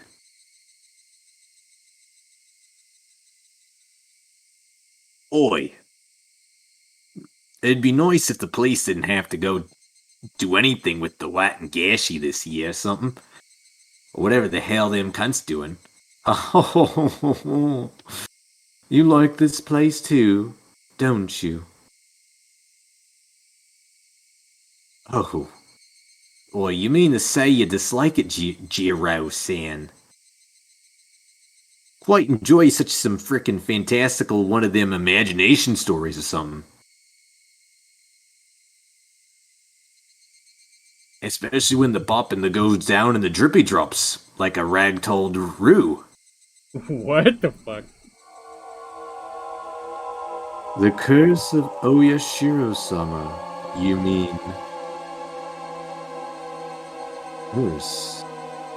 Tamatake-san used a troubling word. And suddenly, someone tugged on my arm. A1 Chan. I'm pretty onakasuita. I got something to feed you. Wanna go to the tent with the drinks and have some candy and sweets? That keyword for drug. I'm up for that. I've gotten a little hungry as well. Okay, let's go. Hey, Luigi? Yeah. A moment later, Shion said something to Takano and Tomitake that stung my ears and gave me a start.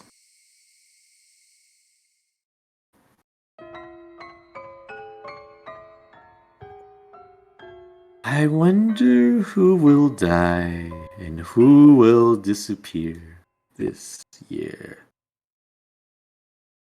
I backed from Mion's grip and stopped her abruptly. Shion, what did she just say?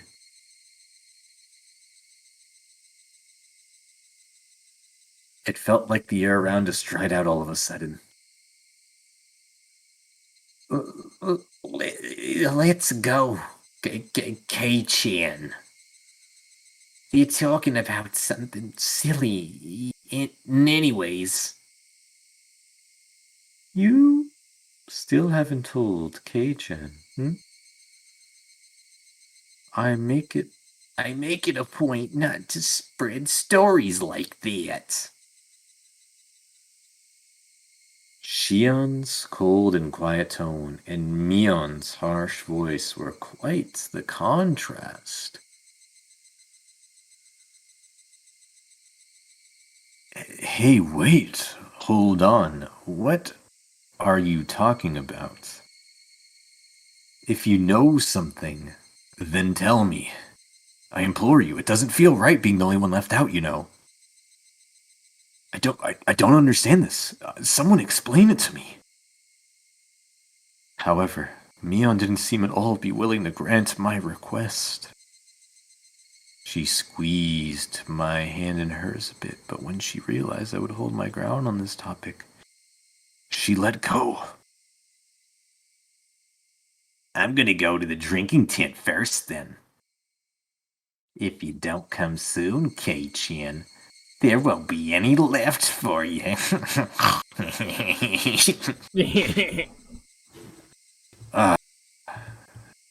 I get it already. I'll be there soon. Mion left, trotting towards a particularly noisy tent on the other side of the shrine grounds. Before she got there, she stopped and turned around. I showed no signs of going after her, though, so she ran. I could tell you if you haven't heard, I suppose. But it might be smarter not to ask and go with her to eat desserts.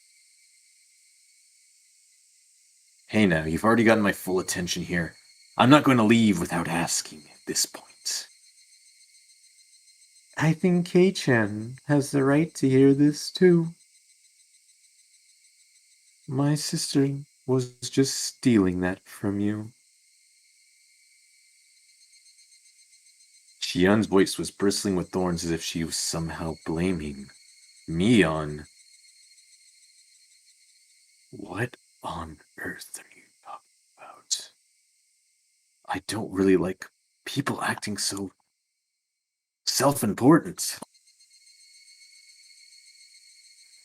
Takano-san, realizing how prepared I was, looked across the group. She confirmed that there were no objections. She opened her mouth. Oi, mate, you believe in stingrays going around and bagging people? Uh-oh.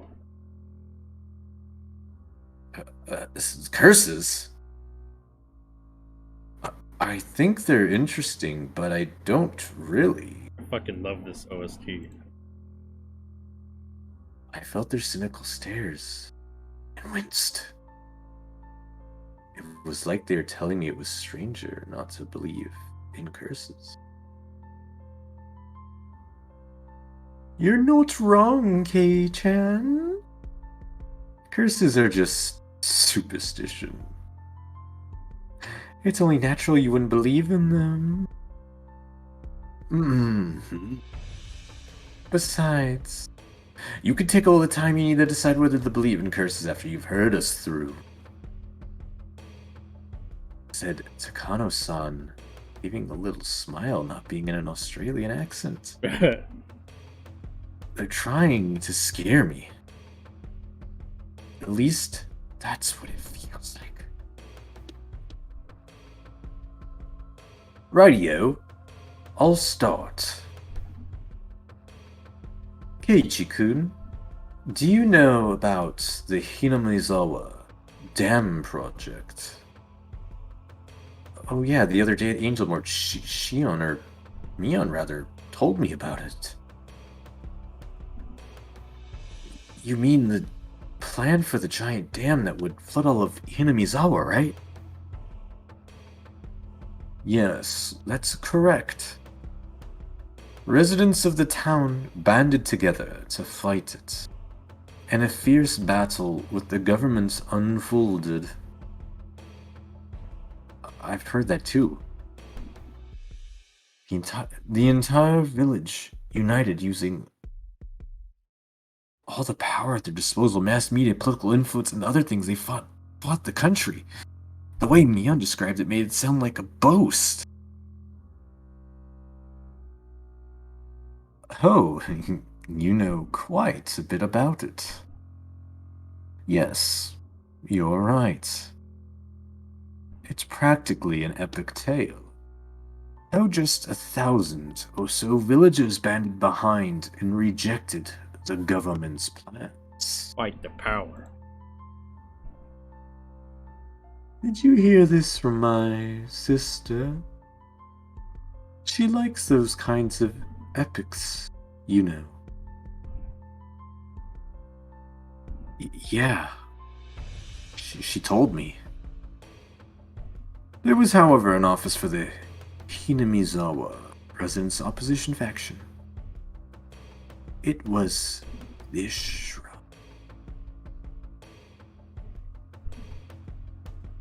Oi, you know that one dem hall over there where they used to be the grubbers?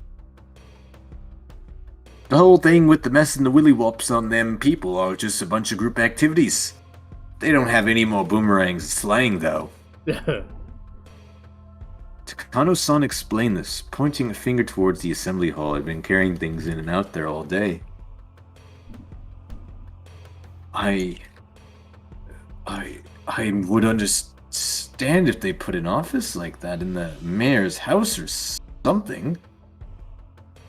But having an office on Shrine grounds made it feel kind of like a base camp for Sengoku period warriors? That was basically the mindset. Placing the main force in the shrine dedicated to Oyashiro-sama, Hinamizawa's guardian deity, was like a prayer for victory. Oyashiro-sama. That was definitely it. They mentioned Oyashiro-sama's curse before. Same Oyashiro-sama.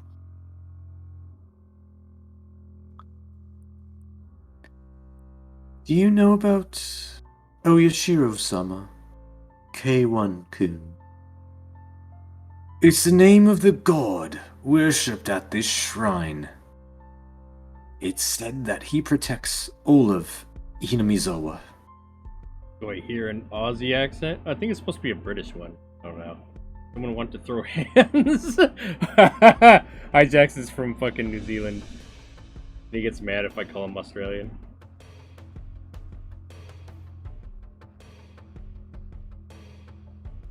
Well, I don't really know much about him.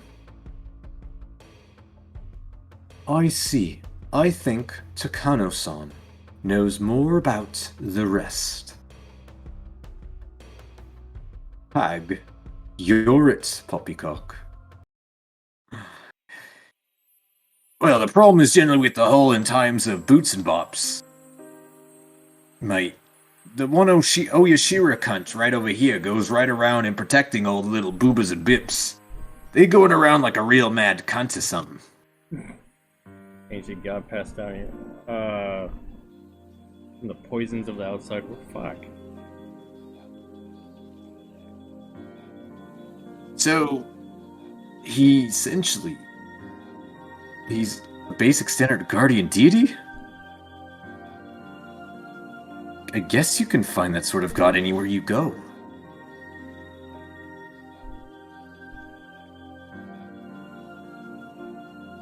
There's one of them research and stuffs, mate, worshipping that kangaroo-loving Oyashiro-sama manifestation. I don't know, some kind of elitism too and shit. Doesn't me bother. We got them Pluto pups and stuff right over there on the outback.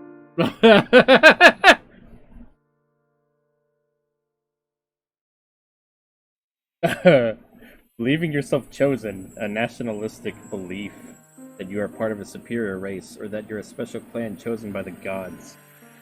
They believe that they're a superior clan, so they believe strongly in cooperating with others, but they also end up being exclusionary towards other clans. I won't go too much into detail, but it's the sort of national and religious ideas that lead to war. Of course, that goes for Japan, too. A long time ago, the people of Hinamizawa strongly believed themselves different from humans, that they were above them. They believed that interaction with the lower world would sully their souls. They sound like a bunch of Prince chants. So everyone believed that if one of the lower world came to their village, they would be sullied and suffer the wrath of Orishiro-sama. Apparently that kept everyone away. Villages that hate outsiders come up all the time in Indachi novels. This was once a run-of-the-mill village of xenophobes. Well, they'll deny it to preserve their pride. It was a long time ago, after all. Things are different now. Oh god damn it, I gotta change. Okay.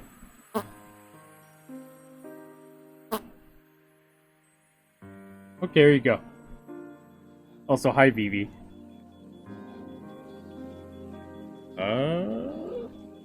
Dion followed up quickly. Oh, the penguin laugh.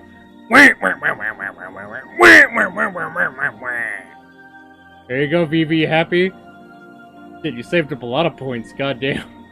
I decided to get toxic before I get off my game and give no fucks. I will eat you. Oh god. How many more fucking points do you have, Vivi? Jesus. Gion followed up quickly, having sensed the thorns in Tomitaki-san's words. I did finally get to see your female persona's boobas. I thought you already seen them. Tomitaki-san, embarrassed at what he said, scratched at his head. 2.7k? Jesus. 2.7? Lily, if you're here, I think hijacks needs to be put on your microwave again. Big honkers, yeah. But it hits different when I can't control when I see them. Oh yeah. Yeah, I made that redeem a little different now. You just switch between which one you want. Let's see. So this shrine worships Orishiro-sama. Thinks of Hinamizawa as a holy ground, and it's a symbol of their traditional hatred of the outside world. I get it. So that's why they chose the Shrine of Hinamizawa's guardian spirit as their base operations, to resist the Sully Dam construction project that came from the outside. Correct. Smiled Takano, pleased. So, she must dislike stupid people. What? Superstition. Every last bit of it. The villagers gave everything desperate to oppose the dam construction. And right in the midst of it, the incident drove home the finishing blow. Orishiro-sama's curse.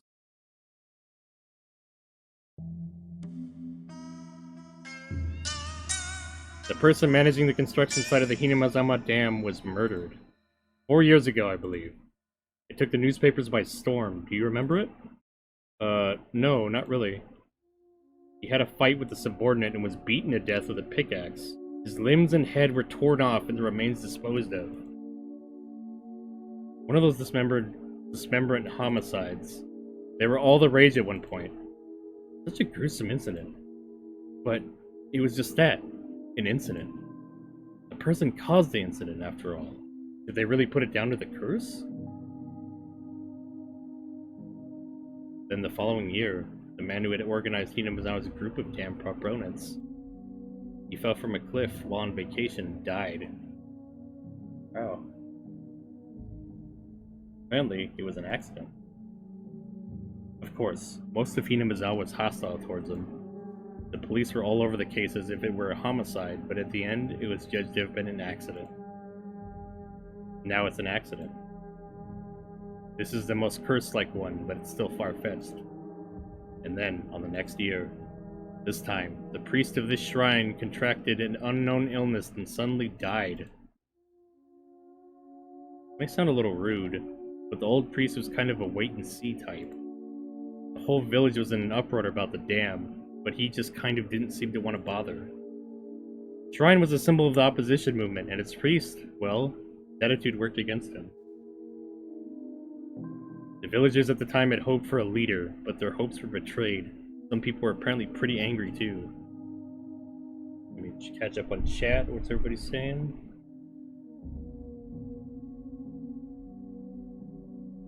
A microwave can contain me 69 hours in the microwave. God, I am inevitable, I refuse. No, an entirety in microwave hijacks. I will consume the radiation of the microwave. It only makes me more powerful. Like nuking Godzilla, you are allowed awakening from my summoner. Shit. Oh my god, hijacks, why you do this? So at the time, all the older people were like, this is Orishiro-sama's curse. That's what they said.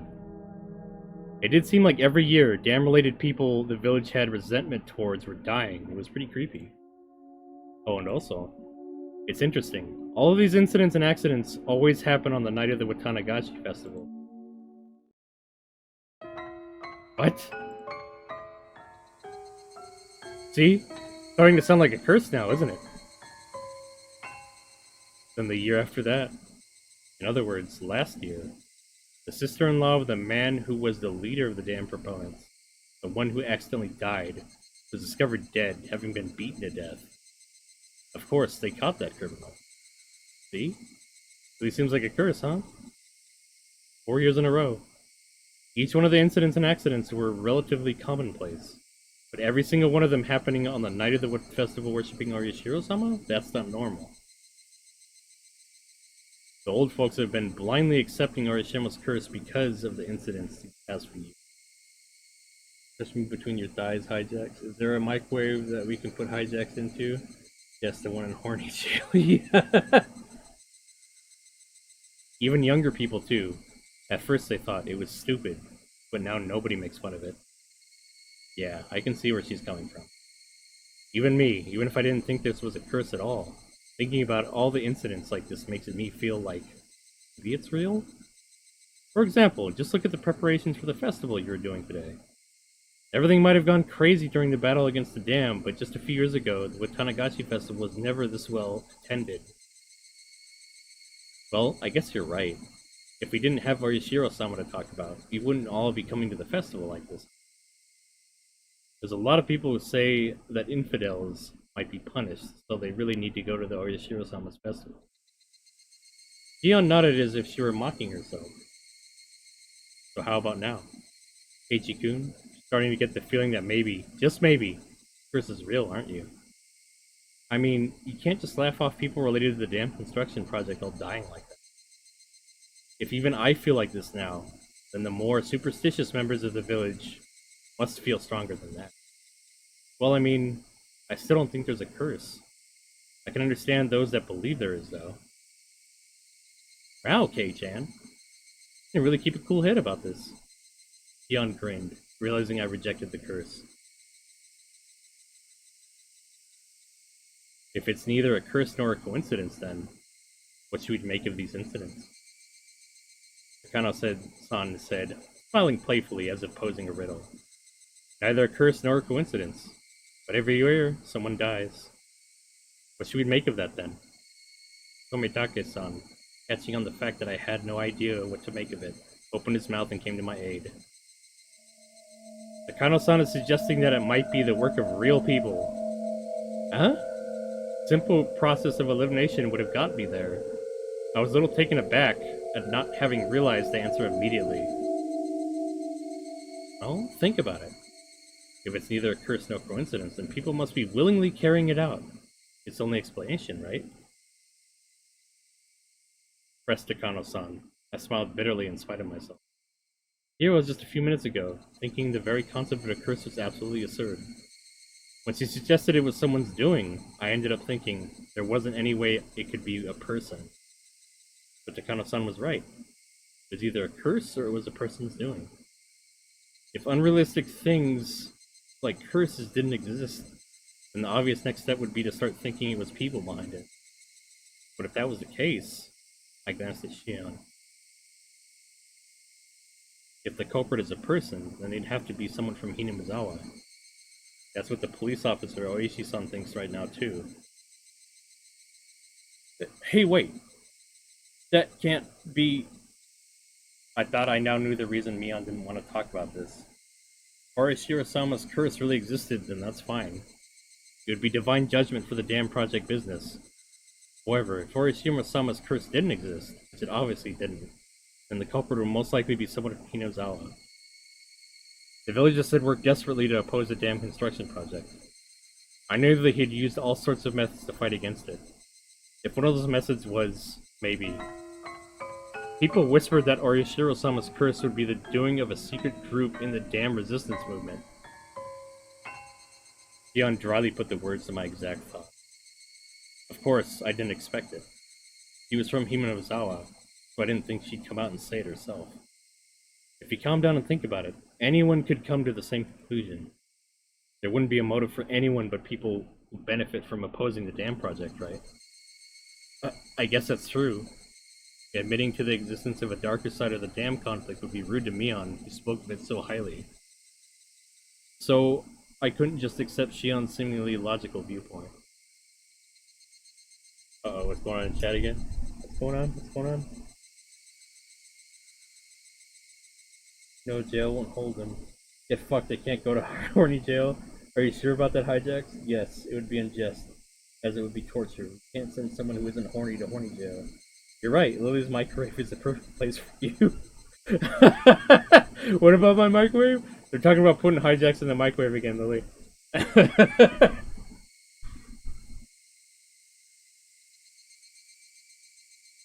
One more thing, the police don't know about this. There's proof that someone from Hinamizawa committed these crimes, and the people of Hinamizawa know it. Oh, what? Shion rebukes me to keep my voice down. Sorry, but this proof, what is it? It's the fact that one person dies and one more person disappears. One more person disappears? Did that mean that someone besides the one who died from that curse was a sacrifice? What do you mean by disappear? They just vanish and you never see them again? That's right. Suddenly and without a trace. As she spoke, Shion pretended to do a trick with her hands, like she were making a magician's hat disappear. One dies a mysterious death, and one disappears, never to be seen again.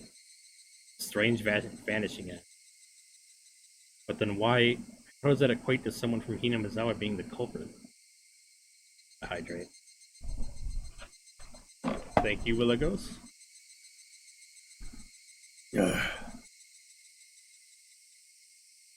Hijack needs to be put in your microwave, my queen. I'm making an umbrella wet. Well, actually, Hinamizawa has this one really old legend about how people offer sacrifices to Yoshiro-sama to calm his wrath. Sacrifices? They say they used to wrap a living person up in a bamboo mat and let them slowly sink down into the bottomless swamp. Nakano-san, though explaining something pretty terrible, has a look of glee on her face as she did so. As far as I can glean from the literature, it actually took 3 days and 3 nights for them to sink. What the fuck? See, even people a long time ago liked symbolism. As the body sunk, Orishiro-sama's anger would be quelled. Both were submerged into the deep. Takano-san was the only one laughing at this. Was she telling a joke or something? Gion didn't move to deny it, but I felt the difference in temperature between your cool expression and Takano-san's. This whole conversation, well, I think you can imagine after hearing it, but it's a secret history of Hinamizawa. Everyone who has been in Hinamizawa for a long time knows it, but they don't talk about it. Takano-san's not from here, but she knows quite a lot. She really likes local history, folk legends, stuff like that. She learned about it all by herself, too. I'm really not all that amazing. Just curious, that's all. Like a child. I just want to see scary things for the fun of it. Omitake-san laughed, a little bit embarrassed. Wait a minute. What does that mean? The other person who disappears during the incidents? You're saying they're offered as a sacrifice? Yeah. Hell yeah, they're offered. Gion answers in one word before anyone else can speak. Someone dies, and someone disappears. But whether they actually get sacrificed or not is a different issue. But every time something has happened in the past, one person died and one other person disappeared. For example, the first one, where the damn site manager was killed. Apparently one of the people responsible for that still hasn't been arrested. Couldn't that just mean the person managed to get away? I don't see why we should treat him as a sacrifice. Well, that's basically what I think too. There was also the year after that, with the leader of the dam proponents. You said he fell from a cliff and died while on vacation, right? Holy shit, can you imagine the splat? All that blood. Apparently his wife fell as well. The police investigated fervently, but they were never able to find the wife's corpse. The river under the cliff was actually pretty high at the time, though. It could have just been buried under the sand at the bottom of some lake downstream or something. The perpetrator of a dismemberment like that wouldn't want to be caught, so they'd be desperate to run away and hide too. I thought I'd heard about cases where the corpse wouldn't surface after the person drowned in a swelled river like that. He vanished because of an unfortunate accident, but I still didn't see the connection to the sacrifices. If we took each one of the past incidents in turn, none of the disappearances evoked that terrifying of an image. The year after that, with the priest suddenly falling ill and dying, is much clearer. His wife left a suicide note. They found it in their house the night the priest died. It said something along the lines of her quelling Orishiro-sama's wrath through her death. The curse. It seems to turn up in this one, though. Well, we may never know the truth of the matter. The swamp the wife drowned herself in was giant, the bottomless one Takano mentioned earlier.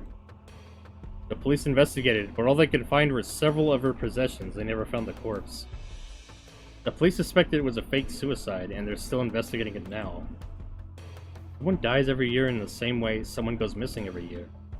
Is she trying to tell me that everyone who vanished was kidnapped by some extremely efficient means and dumped into the bottom of the swamp, still alive and drowned to death? But a curse? That's unbelievable in its own right. And the next year, what was it? The dam proponent's sister-in-law? He was killed. In the same way someone disappeared. He was a boy around my age named Satoshi Hojo. Ah, you should just give them the vaccines. What the fuck? Yeah, just give them Pfizer. They'll be okay. I got Moderna. Ha! You got Moderna. He's the nephew by marriage of the woman killed. Gion cut in with a slightly strong tone of voice. You knew the boy who disappeared pretty well, at least. That's the vibe I was getting.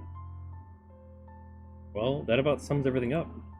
One person always dies and one person always suddenly disappears. Leaving the suddenness aside, the fact was that each incident involved one person disappearing. So that means the first person who dies is because of Orishiro-sama's curse? The second person who vanishes is because the villagers sacrificed them? Is that it? Hey-chan, there is no curse. Somebody kills the first person under the guise of the curse, and someone takes away the second person to be sacrificed. But, Shion, that means the criminal is in the village. That's what I've been guessing from the start. It's pretty shocking though, you know? We live in the Showa period. Kind of hard to believe people are committing murder like it's nothing. Using some... Wait a second. This is the Showa period? Is it? This is Holy shit, this is back in the 80s. yeah, it's set in the 80s. Holy Why nobody has any fucking cell phones? Jesus Christ. Oh my god. You didn't know that? Oh my god. I thought this was the race. Oh, the Reiwa period. Wait, so they have Yu-Gi-Oh in the 80s? Oh, What the fuck? Oh. This game was made early 2000s, I think. Or late 90s? I don't remember. But fucking Yu-Gi-Oh was not around in the 80s, I believe. Like, it's nothing using some ancient justification. It didn't have anything to do with our discussion, but I got the feeling that maybe Shion didn't like Hinamizawa that much.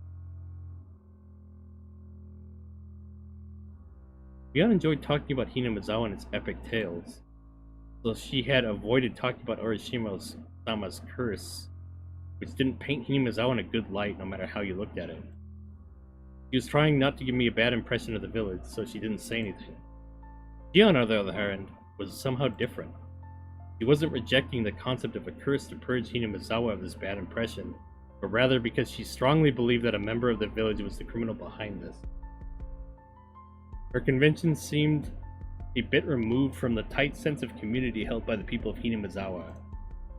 Once upon a time, they looked so alike you could mistake one for the other. But talking to her now, I was getting a powerful feeling that Shion had a completely different personality than Mia. Than everyone else. They all think someone from Hinamizawa did it, right? Neither Shion nor Takano-san answered that. The deafening silence told me all that needed to be said. And let me ask another question. If someone from Hinamizawa is the culprit, then who is it? Neither Shion nor Takano-san had a reply to that question either. Though it may have been rude to ask, I'd hoped they wouldn't have one. The reason I asked was to argue what their explanation that the culprit was from Hinamizawa was nothing more than one possibility. Shion caught on to my plan. She gave me a pained smile at my petty spite and opened her mouth to speak. All I said really just amounts to circumstantial evidence anyway. If any of us knew who it really was, we'd have gotten them in police hands already.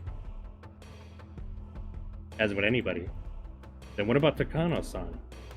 He too smiled right dryly as Shion had opened her own mouth. Well, I'd like to clear one thing up. I'm not a detective or anything, alright? In all honesty, I'm not really interested in who the culprit is. Takano-san, you sure are a handful. Tomitake-san gave a bitter laugh at surprising opinion on the matter. You see, I just like cruel and atrocious ancient traditions and fairy tales. I only enjoy them from a curious onlooker's perspective. So even for this string of incidents, it's not so much finding out who the culprit is, but thinking about how old traditions displayed by the incidents themselves still seem to have some pretty deep roots around here. Though she described herself as nothing more than a curious onlooker, her smile was as sharp as the tip of a blade. Women like her felt very strange and a little scary to me. Maybe it's just that I was in a fearful awe of the person whose emotions I couldn't comprehend. Well, I don't think any of this is interesting at all. The Watanagashi Festival is coming up tomorrow, but I don't want anyone to die or disappear. Tomorrow, huh? That's right. It had completely slipped my mind. The string of murder incidents people attributed to Orishiro-sama's curse, it wasn't over. Last year's incident was the end, then tomorrow night at the festival. Would someone die and someone disappear? I do wonder who will die tomorrow and who will disappear, though. Takano-san said, running a comb through her hair with elegant movements. With a shin smile and a voice that nearly made me shudder. She almost looked like she was enjoying the thought of the incidents that could happen tomorrow. Then out of the blue we heard a loud round of applause. They seemed to be ending the drinking partly early. Right, I was making Mion wait this whole time, wasn't I? I should go back to her soon. You're teasing the kid too much, Takano-san. Now Keiichi-kun thinks it's all true. Hee hee, I apologize. Isn't that a bad habit of mine again? Said Takano-san, sticking out her tongue bashfully. The strangeness in her expression was nowhere to be found.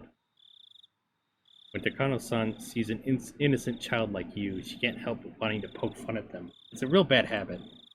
Keiichi-kun, you listen to everything so earnestly that she ended up getting carried away. Unlike Takano-san, Tomitake-san seemed like a totally normal person with common sense.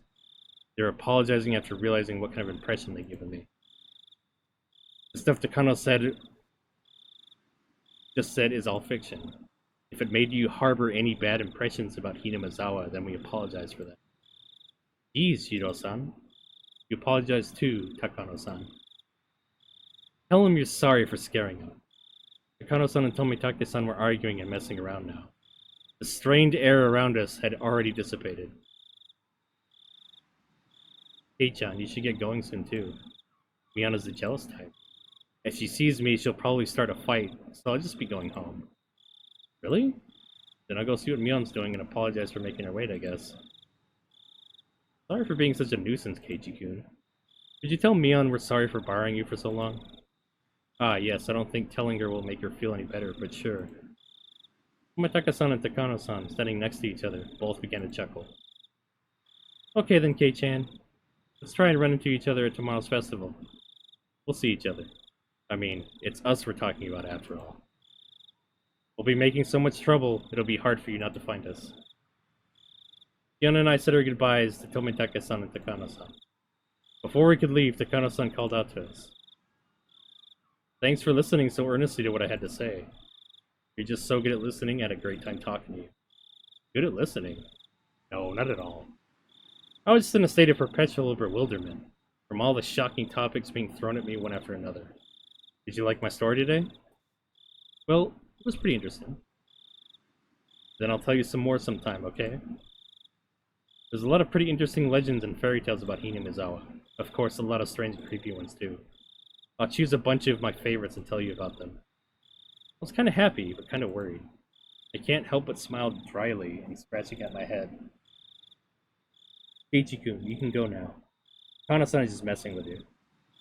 I say goodbye again and run off. I heard Tomitake-san call out behind him in a clear voice that we would see each other at the festival tomorrow. Alright, Prince, go ahead.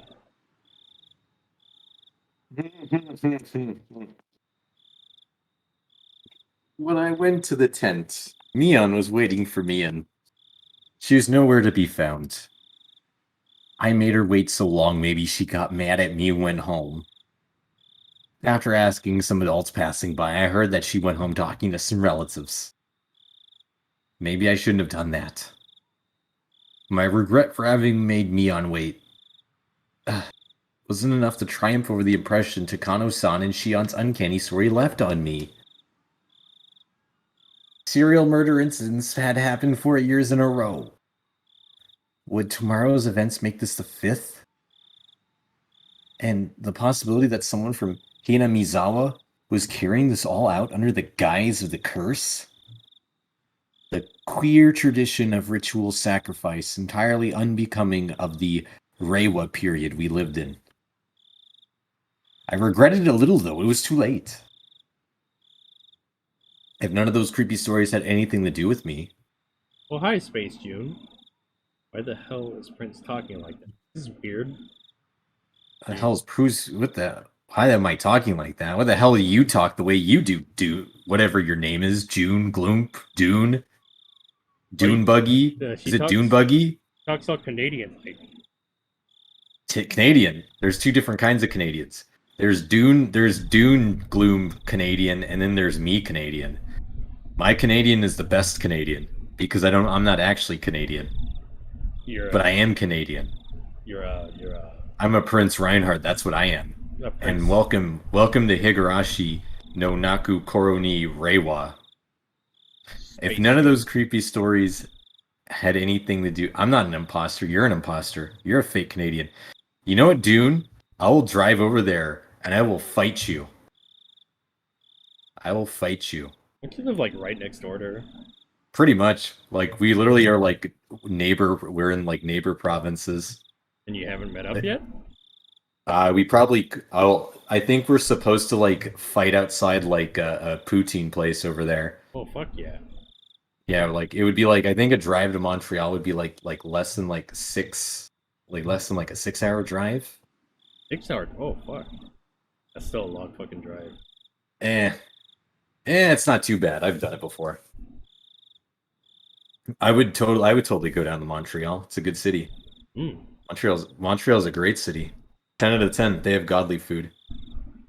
It's almost 6 in the dot. Oh wow. If one, yeah, right. Yeah, no, I could easily do that. That's an easy drive.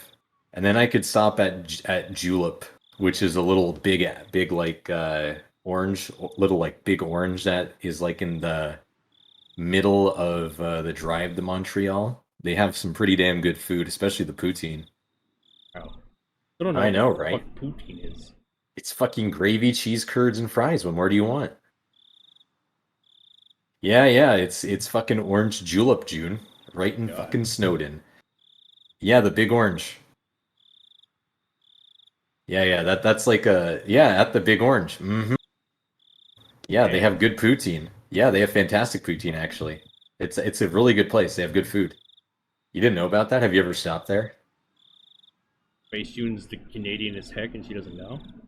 Yeah, you can get it at the Big Orange. You didn't know that? You've never stopped there? It's a pretty good place. They have Also, some pretty like it's traditional like Quebecois like poutine. Like they have very nice like crispy fries. They're like decently big too. Big ass cheese curds, and then the gravy that they put all over it is absolutely A1 and fantastic. Jesus Christ. It's a good place. I told Glump that I'm going to like kick her ass outside of like a Labanksy. If you're born in a city, you never go to the touristic locations. I mean, I don't know. I sometimes do that in like the GTA or the Toronto area. See, her and I, we're in two different big cities. She's the French side of the big city in Canada, and I'm the English side of the big city in English Canada. But the only problem is, I personally don't think that Toronto is actually Canadian. I think it's an amalgamation of cancer, to be honest. Cancer. Yes, Well, I told her that's like just if I eat enough poutine, maple syrup, French fries, and French toast, would I become French Canadian? And she said yes. So that's what gonna you're be. giving out. Are you giving out French Canadian visas like that easy, June? Is that what your whole thing is? I think you just naturally become French Canadian. Do that. Oh my God. I think that's what she was telling me. Are you really giving out your French Canadian visas that easily? I can't believe this.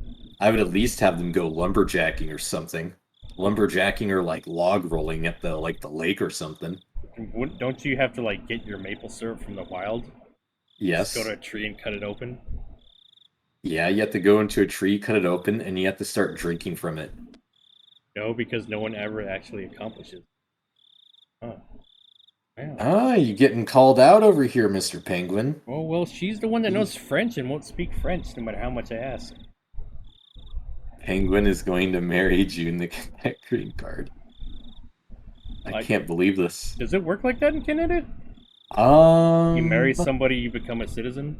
No, so here's how the process works. If you are not of a Canadian descent, if you're not like me and you aren't a dual, so what you do is you can get a spousal visa. And what a spousal visa does, it might be different in Quebec because they do have far different laws than the rest of Canada, but I know is you get a spousal visa and the price for the visa and the way how it segues into actual citizenship is a lot more of a shorter route. Hmm. So a spousal visa is around $1,200 Canadian Okay. versus a normal visa, which you have to wait in a long process for since Canadian immigration is a little bit tough. And then you also have to be competent on language and you have to take a hard written test and stuff. Do they make you learn French? Not too sure about that, maybe. I know it's one of the two official languages. Okay, that's what we're gonna do, June. You get a spousal visa. Damn, I can't believe this. Yeah, yeah. A So you, spousal visa. so you sneak into Canada. If you go into If you're Quebec, then yes, you need to learn French. All right, oh, you're so screwed. June, you gotta teach me French now, so you can get the spousal visa. Wait, how do you become citizen though after that? You have to wait in time. You have to be there for a long time. Then you naturalize. You what? Your visa just Yeah. becomes permanent citizenship. It's the same thing as if you were to immigrate to the United States. You become a naturalized citizen after going through the green card process. So you get the visa to come, and then you just wait. Hmm. Yeah, you take it, and then you take retests or blah blah blah, and then you eventually become a citizen. All right, June, teach me French. Looks It's like just a fast. It's just faster route if you sponsor like a spouse. Because if that was the case, well, the other thing is too is what some people in the States do is they marry Canadians, so they get a spousal visa, and then what they do is they come over here with that visa, and then they get their OHIP card so they can get medical expenses done. oh, But you wow. also have to be here in the actual provinces for an extended stay, because so that loophole wouldn't get abused. Free healthcare, so you come and just use that shit. Yeah, I After mean, waiting. the thing about our healthcare is, yeah, it's free, but the problem is you still will have to pay for some conveniences. Don't you, Pharmaceuticals, don't you have to wait a long ass time too? yes, you do. What I use online visitations because I'm far too powerful to even be done. The most I use my online like visitations is just to get vanity stuff. Oh wow. Yeah, I get myself my delectable retinoids. God, old skincare. You get that fucking eye surgery or whatever, the laser eye surgery there. LASIK? If you proved that if you prove to them in a loophole that you need it, you can get some percentage off. Oh, okay. I know that Montreal and Toronto have some of the best LASIK surgeries in the world because Canada was actually one of the foremost people that actually developed LASIK. Oh wow. I need to go over there, dude. I need that shit. No wait, if you're not stupid and go to the huge hospitals, okay. So you gotta go to It the small. depends. It depends on your area. If you were to go to a big Montreal hospital, you'd be waiting for a long ass time. Well, the other thing is too, it also depends if your area is blue collar or not. I know in my area where I am, it is quite a bit of a wait. Does anybody have a chain and a lock combination lock? Yes, I have Oh, a chain and combination lock. are we gonna use it on hijacks? Yeah, pretty much. Uh-oh. Alright, June, we're getting married. I'll send you the court documents Damn, later. June. Are you gonna take that? Are you gonna kneel like that? It's funny, My she's a brat, and then I'm also a brat, but then I'm also a brat tamer. So it's a weird fucking dynamic we have actually. man, and here I am being a legitimate sadist. I don't wanna teach you French. Why not, Junie?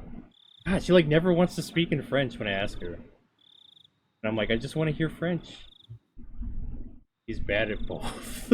What? Oh man, we're getting shots fired. I like this. Oh, So yeah, how have you brat tamed Space June? Space glue. just embarrass her a lot, Yeah, is that during Phasmophobia collabs? pretty much. Damn. Oh, Oh my. the real way I do it is I take a shit while we stream, and I make her wait. That's how I Did breast you know did you know that she's very proud to know that I have farted on almost every stream I've done with her? Really? Yep. Dude, I fart all the time. God damn. He hasn't. My Oh my mic. fucking god. Oh my. Well, June, aren't you such a bratty bottom? He fucking has. Oh my god. Just take shits during her streams. She'll get mad. She has to wait. Man, I can't believe this. I can't believe the space glue is literally getting brat tamed before me by the Emperor Penguinata. I can't believe this. And I think I'm getting Hina Mizawa syndrome right now just reading this. Oh dear. Oh shit, we can. Oh my god. Then I should have let Mion pull me away from that crowd. I felt a little ashamed about letting my cheap curiosity get the better of me. Bruh, you hurt my soul? Are you talking to me or Prince? If it's talking to me, I always hurt June's soul. Nah, I'm gonna go eat my Doritos. Yeah, you eat those Doritos, June. I'll buy June you like only eat 6 boxes. June. Hey June, make sure you bring Mountain Dew with your Doritos so you get the extra cool gamer 10 plus boost to your nerdism. That way, when you walk outside, you have Dorito dust all over your controllers and your blouse. Oh my god. I hope you enjoy it, nerd. Better be Cheetos. I want Cheetos. Do Cheetos, not Doritos. Easily. She wants to be a gamer. Why are you? I'm not you, Prince. Yeah, right. No, you. I literally just described you right there. I don't eat God. Doritos. You don't even know what my brand of chip preference is. You have two guesses. Yeah, you are a degen. I don't know what you're talking about. I like Funyuns. We've already established your lore. We've established many things in here, and you are indeed a degenerate. I've seen you whiff down Elmer's glue bottles. It's only the crystallized brands. Oh, good lord. Come on now. It's fucking veggie. He's No, it's vegetarian now? You're vegetarian, June? It's What not, the not fuck? veggie chips. I don't eat veggie chips. You have one more guess. You have one more guess before I rip you a new one. Oh yeah, I bought her food a couple times now. What'd you get her? I got her one time. I got her 5 hot dogs, and then Five hot dogs. yeah, and Wow. another time I got her like 2 cheeseburgers. 2 cheeseburgers. One was Oh my! one Did was- she have a mukbang? One was a regular one, and then one was a triple, and then it had fries and a drink with it. Oh, a triple with fries and a drink? Damn. Then I guess I won't guess, and then you can't. Well, then you lose out on all the fun of the guessing. Well, that's a shame then. Melody wants me Yeah, to rip her a new one. You want me to rip you a new one, Melody? Yeah, okay, I'll rip you a new one. You're a masochist, aren't you? Does that make you a disgusting, filthy human being? Oh god. Is that what you are? Are you coming into this stream right now before a very prince right now?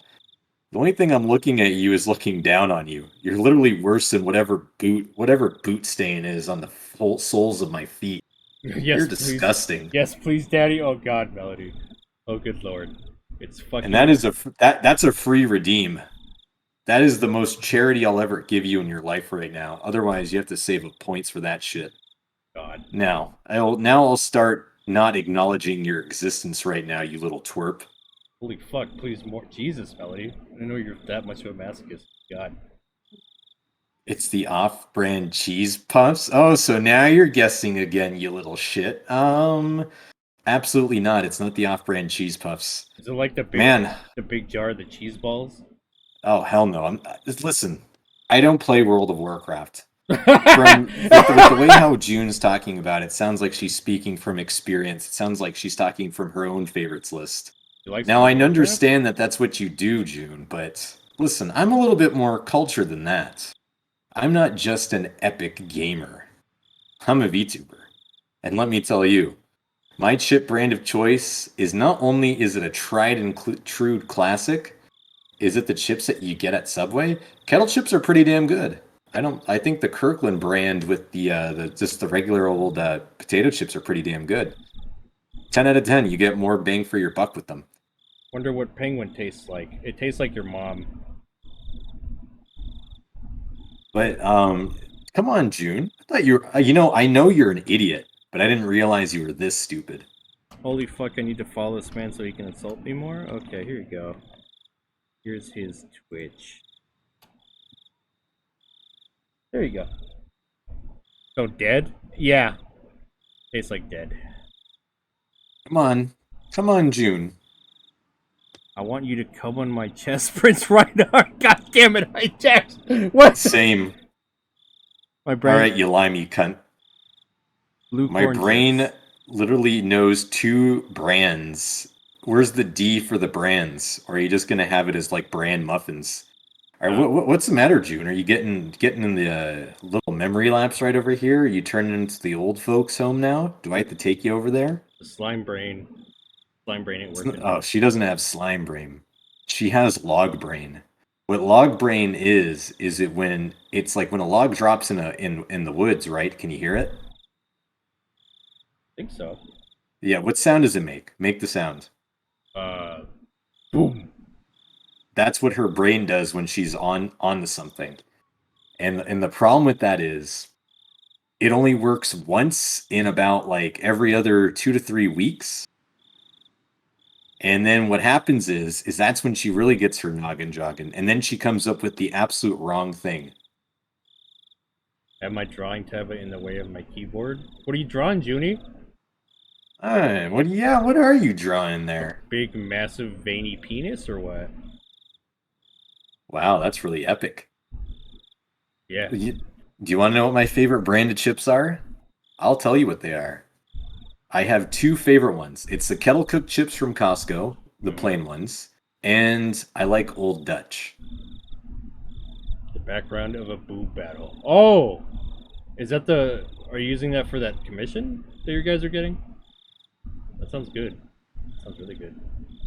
She's drawing a loving relationship with your father penguin. Uh-oh. Those are good choices. Can I clip Prince Senpai degrading me for my own personal ear? Yeah, go for it, you disgusting piece of shit. Yeah, he loves that. He loves clips like that. You know, okay, so the chips I like. There was one kind of chip that I liked that was only around for a little while. It was called Doritos Jacked 3D. It came out when the second Avengers movie came out. It was like, it had the Hulk on it. And they were like these like triangle chips. They were like thick.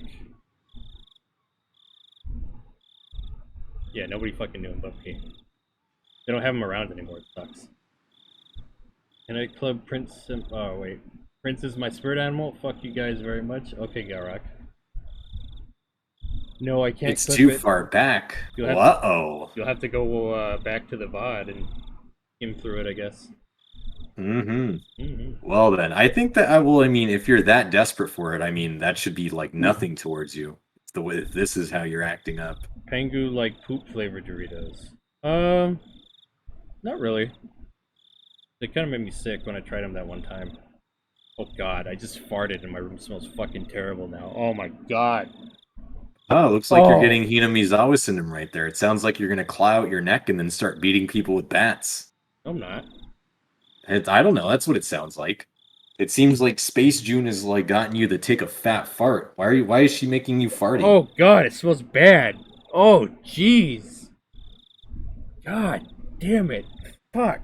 June, what the fuck? Why is Gloomps making you do that? Is it from all the food that you order her? She like transfers the gas from it to me. Oh fuck, that smells bad. Okay. Oh my gosh. Because he isn't a brat tamer, and I tamed him. What's the... Alright, I want to know, what's the real story? What? Who's correct right now? What do you mean? Did you tame Gloomp in Brat Tame? It's like a back and forth between us. She tamed me first, and I tamed her later. Because a brat acts like a dom. Pretends to be. Yes, I know. A brat, since I'm both a brat tamer and a brat, I both want to tame her, and then I also want to be, I guess, dominated by her. It's very complex.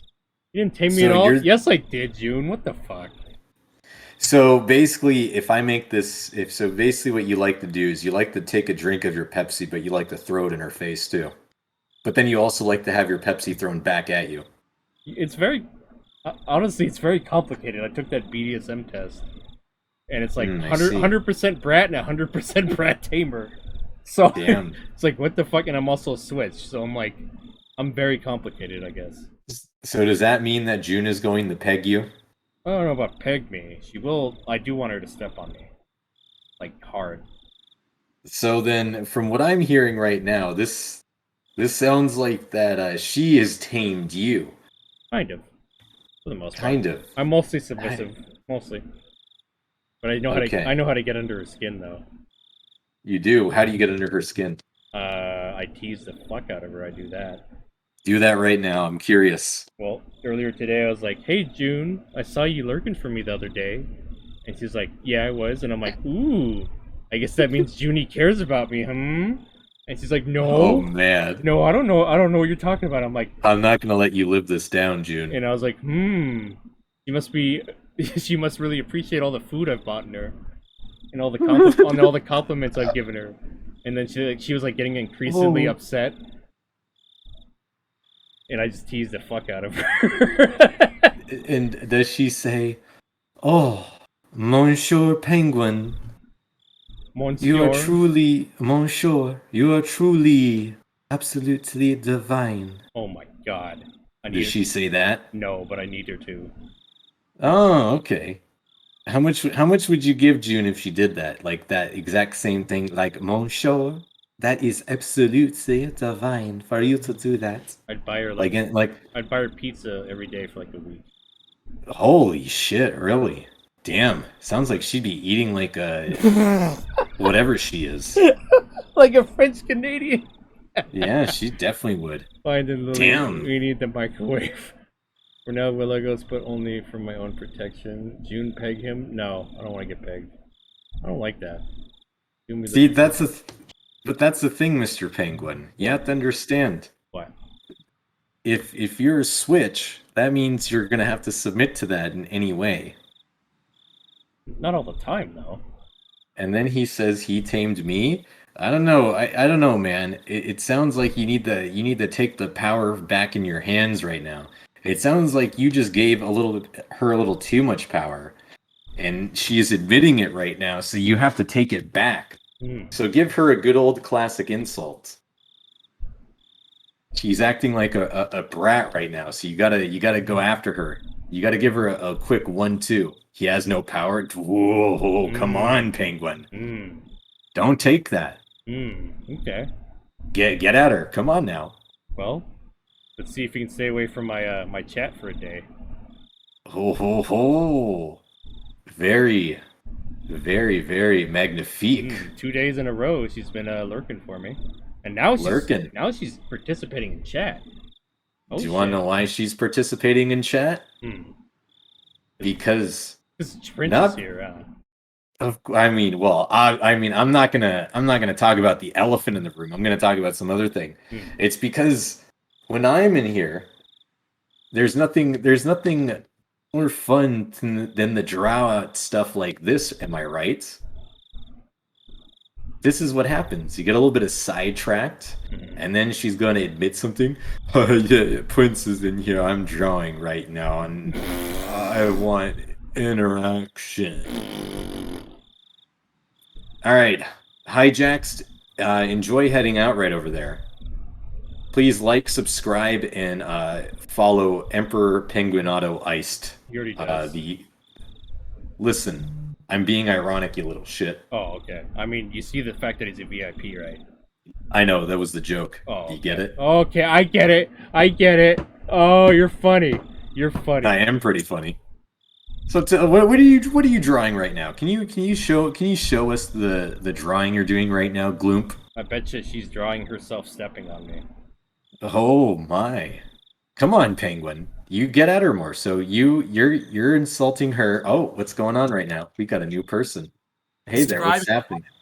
And remember, if you really like this video, just leave a cool like down below. If you didn't, guys, just put a dislike. I don't really care. I love the haters. I'll see you guys next episode. Alright, thanks, mate. Alright. That's my Australian friend. Whatever. Oh yeah, he's a real wily cunt. Oh my god, it was funny, like the other day I nonchalantly called him Australian by accident, but it felt like it was natural. And then I felt terrible afterwards, and then I laughed. Never feel terrible. What you need to ask him is like why he eats Vegemite and Pluto Pups. Why is he a Kiwi? Yeah, why is he a Kiwi? Oh, he's from a Zealander. He's one of those. Yeah. Oh, so that means he hates Australians even more. You fucking Mongol, I'm gonna fucking put YouTube between Dulbo and I'm gonna get you fucking... Oh yeah, what the fuck are you talking about, mate? I fucking take you right over there like a real bogan, mate. I'm throwing you right over there on the Pluto Pup. You Kiwis or something, I'll fucking kick your ass, mate. Oh my god!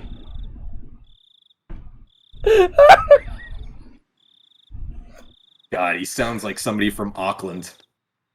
That's exactly how an Auckland person sounds. Oh my god, Hijacks, I'm sorry. That's terrible. Yeah, see, now what you gotta do is, Penguin, you have to call him out for being an Aucklander. The thing with Aucklanders is they're a very proudful people. Aucklander? And then once you know they're from Auckland... I'm going to shove a fucking cactus up your ass, lad. Oh yeah, lad, you're doing that over there, laddie. The Aucklander fears the Canadian leaf. What? So Canadian and New Zealander get into a voice chat together. Yeah, and then the Canadian will purposely mistake the Aucklander for the Australian bogan. What the fuck is There is going no on? difference. As much as they'd like to say, as much as the Kiwi would like to say that they're not an Australian, they are at the same heart. Why You is- hate Auckland. See? Do you see that? Do you see what I meant by calling them an Aucklander? Oh, you must hate it. Oh, yes. Why isn't Space June in here? What the fuck, Space June? Because if Space June got in here, she wouldn't be able to handle the mere power and presence that I hold. Oh. And then I would egg you on to insult her, which you should start doing like right now. Why the fuck aren't you in here, Space June? You scared of me or something? Yeah, you scared of Penguin June? You scared of getting tamed? Let's have to fucking stream, you dim-witted whores. Hey! Now I gotta. The hell do Thank you you. want? What do you want? The girls in Dim-witted here. whores. The hell you want over here? We're having good talk right now. This is a good derailment stream. We're having a coffee break. Where's The she- hell you want? Where'd she go? Who went? Space June. She was not. She's too afraid. She can't. Oh fuck, here's I might. Welcome back. All right, hello there. First of all, yes, I was born in Auckland. Second of all, I knew you fucking cunt I you moved- were. Oh, I God. moved out of Auckland. I'm in a Uh-huh. different place, Christchurch. Right? I One- fucking hate Auckland. Uh-huh. Second of all, what's my second point again? That's Once- right. How here's can the I thing, hate once in- Canadians? My mother's once- a Canuck. Once an Aucklander, always an Aucklander. Just because you'll never escape that. I hope you understand. Right. Second Aucklanders, of all, Aucklanders are Australia literally can go just fuck bogans. themselves. The reason why I don't like Australia is because of their fucking bullshit rules. We give Australians here full citizenship, whilst when New Zealanders go over to Australia, we get shit all rights. That's why my problem is with Australia. So I have a founded issue with Australians. Australians are fine. However, I have an issue with international Australian policy because it's Well, shit. You should also have an issue with bogans. Oh no, Bogans are alright. Yeah, I like Bogans. They try to steal your lighter, mate. I don't smoke. That's the thing is though, mate. They don't care if you smoke or not. They just want your lighter. I can confirm this. Okay, I'll give him a lighter then.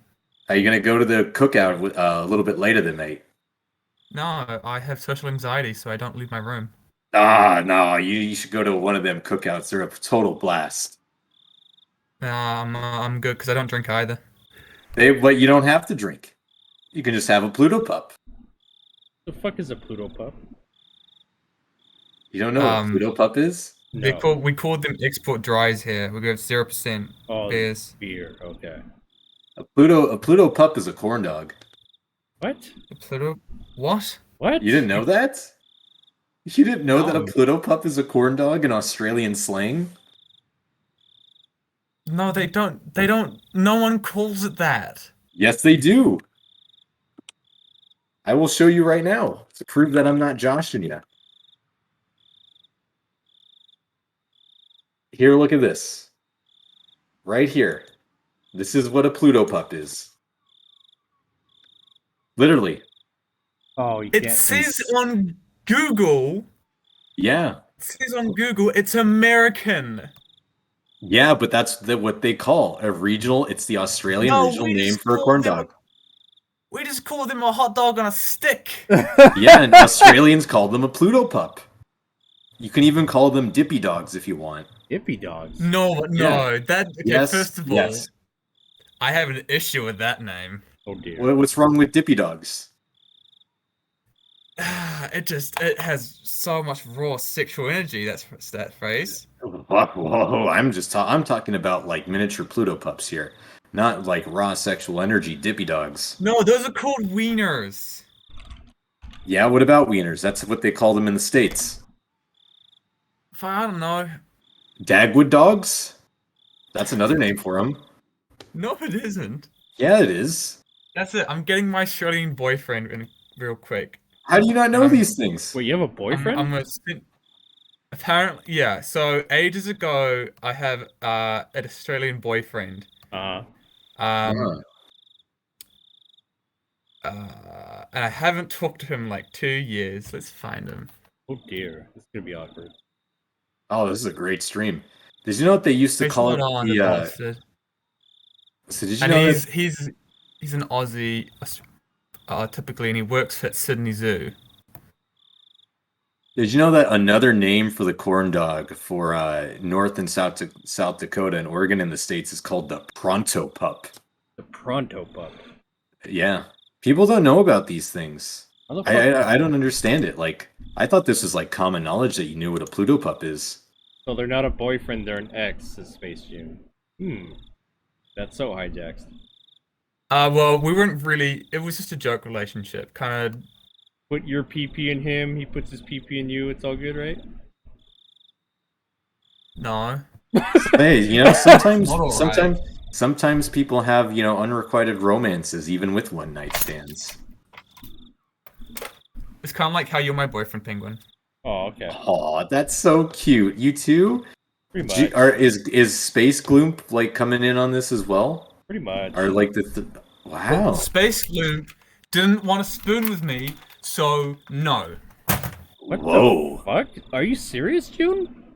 What kind of shit is that? What is going on here? I got it. All right, guys, we need to take some questions from the audience right now. I'm actually seeing a lot of upset things over here on the chair.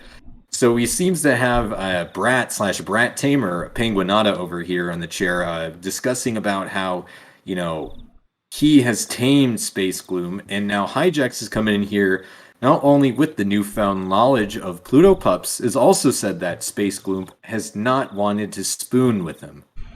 Listen, I don't like always getting poked, says June. Okay. I want to be the small spoon. I So asked if you wanted to spoon me. So you can peg him. You don't want to peg him, June? Are you serious? Come on, June. oh my gosh, it seems that the audience is going absolutely wild right over here. And I will you don't get know. hooked by my 2-inch Asian penis? Excuse me. Oh my gosh. Don't want to poke others either. It's small. What, June? What what are you talking about? Why wouldn't You know what, June? Because June, didn't I tell you before? June's Her a brain fucking right. brat. No, her brain right now, it's like a log. It's like when a tree gets chopped down in the forest, the log goes thunk. She has used her brain power for the month. That's it. Yeah, that's it. Doesn't she have like? That's why you, I Mr. found my other Penguin. half of my door handle. Nice. That's why you, Mr. Penguin, you have to take kind of, the arms right now, and you have to badger her. So she's giving you like 5 openings right now. And if you are a quote unquote brat tamer, it's time for you to tame that Foodie Rush delivery service space glue that you have been given to. Go do it. Start taming. Come on, chop chop. Lily, can you put me into your microwave for a while? Willikos wants to die now. All right, How to June. train your brat with Prince Reinhard. All right, June. I'll poke you, and you're gonna like it. Whoa.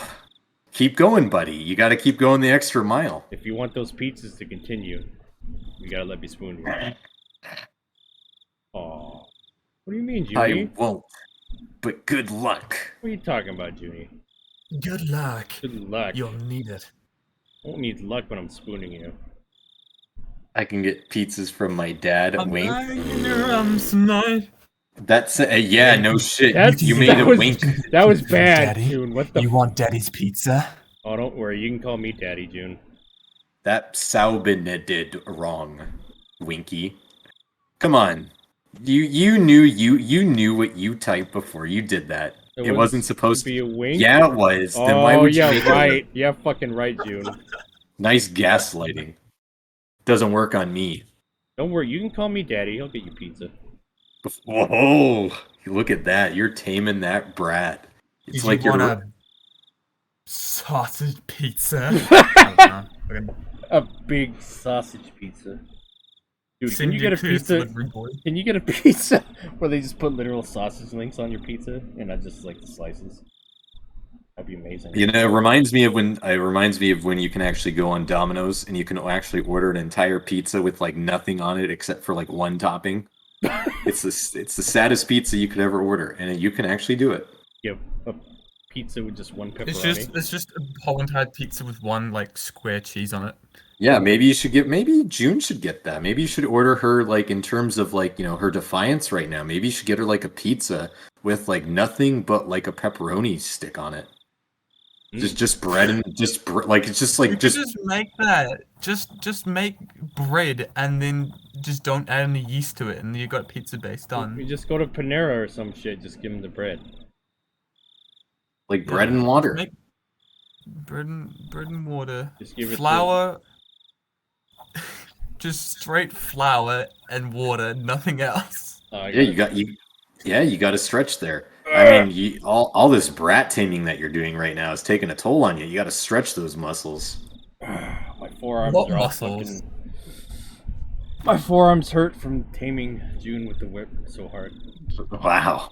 Oh my Your forearms gosh. hurt from me making me doing 60 push-ups. Fucking Oh yeah, Junie. Hijax has a 10 push-up redeem for 1,000 points, and everybody redeemed it at once. So you had to put a limit on it and a cooldown. It's got a half an hour limit on it now. You all gotta Jesus. stop. You had to do 40 in a row, right? No, 60. 60. 60. Oh, Because as soon as I yeah. got up, you redeemed 2 more. No, Yeah. you and Red redeemed 2 more. Oh yeah, that was terrible. I think you're like the only person who has push-ups as a team. Well, I've got a face cam, so Only people with face cams can. Yeah. yeah. Oh, I gotta ask here. So, we're on this stream, we kind of got like this cornucopia of people. So, we know that Penguinato is a switch, right? If we're on the topic about this, but Hijack's like, well, what are you exactly? As bluntly as you can possibly say it. What? Sorry. So what are you exactly, right? Like we're on topic about this, people's preferences, correct? He's got an interesting Yeah. answer for you. Yeah, I'm very curious now. Tell me. You know how I said I couldn't go to horny jail? Uh-huh.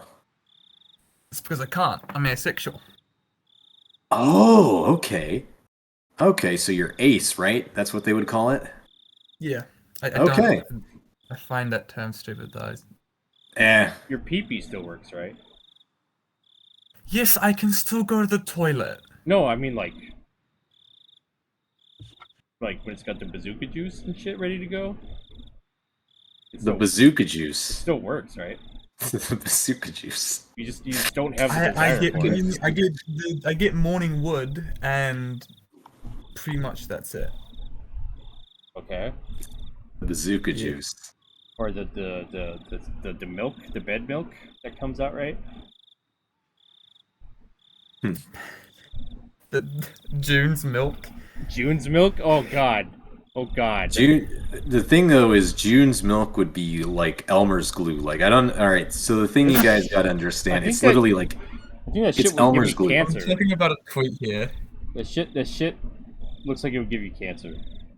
Like instantly. You'd have like malignant tumors everywhere if you drank June's milk.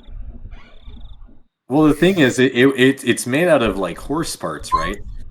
Anyway, I'm going to stream. Have fun making up wild I don't knows about me, broski. Oh no. Yeah, I don't know what you're talking about, Glump. Enjoy your stream. Maybe I'll hijack your stream when I'm done here. I think she's saying that she wants us to milk her. Oh wow, Penguin again with the None whip. of it's a cow costume. Is that what you're saying, June? You want to get milked? She's I believe she's talking with Kiyoshi right now on stream. I don't know Oh. what collab they're doing, but Oh. there's a door over there, guys. Oh god. Oh, are you trying to tell us to invade you? Is that where you get milked? Is that the milking room? Yeah, cool. But can I use the back door though? Oh my god. He's gonna fucking hate us right now, dude. I don't know why she would hate. I think this is just a good stream. I'm just messing with you, June. Love you. Bye. Why would you you almost had your chance. My to chance. take that power away from her, and you gave it back. It's already gone. Didn't have it in the first place. I hope you're right, Mr. Penguin. I hope you're right. He's waiting to get milked, I mean. I see. I see. Well, nonetheless, it seems we had a great coffee break. Oh shit. Are we ready to resume Hinamizawa? Yeah. I think June's already left, so. Aye. Sorry, I do this too often. Well, your name is Hijacked, right? So it only makes sense why you would do it. I mean, I would do the same thing. Nicknamed him Hijinks Goon. Every time I come into Penguin's server or stream, it just goes way off topic. I'm gonna go. Oh yeah, so I streamed yesterday and then I ended my stream and then I went to sleep, but I didn't leave the voice chat. And so I just took a nap and then I kept hearing someone talking. And I got up and I'm like, what the fuck? And I look in there and I'm still in the chat and fucking Hijacks is in there with like 4 other people. Like they're having a fucking party in my voice chat while I'm fucking sleeping. That was like the funniest shit ever to wake up to, Hijacks. What? The fuck was that? I gave you, he gave you a nice little kiss. I think that's very thoughtful, actually. The fuck? Okay, let's Well then. continue. Just start with the last sentence, I guess? If none of those creepy stories had anything to do with me, then I should have let Mion pull me away from that crowd. I felt a little shamed about letting my cheap curiosity get the better of me. That was the end of the fucking chapter that whole time. We're sitting at the end of the chapter like that. I think that was a good stream. That was legitimately good. We ended it. We went all the way what we needed to do, right? I received a bunch of tips. Yeah, you got a bunch of tips. The chapter's now ended. Good stream. Scrapbook 1, 2, 3, and then festivals around the corner. The fucking scrapbook.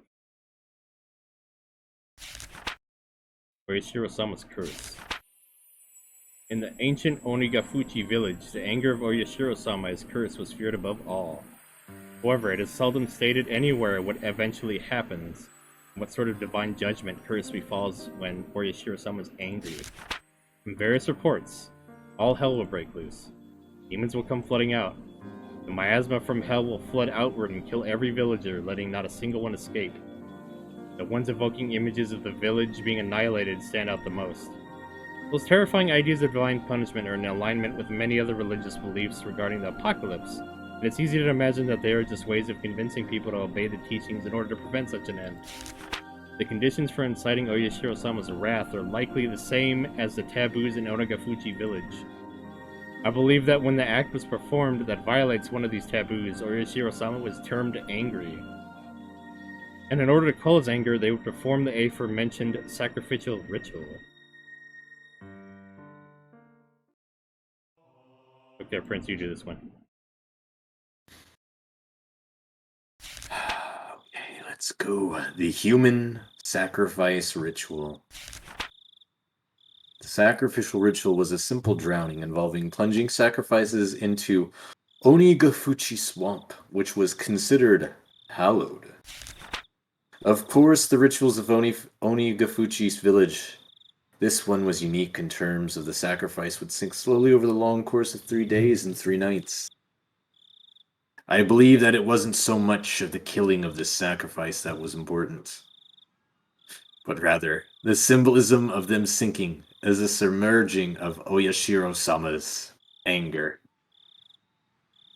For that purpose, they must have had a passion for learning various methods for keeping the sacrifice from sinking too quickly, to force them to sink more slowly.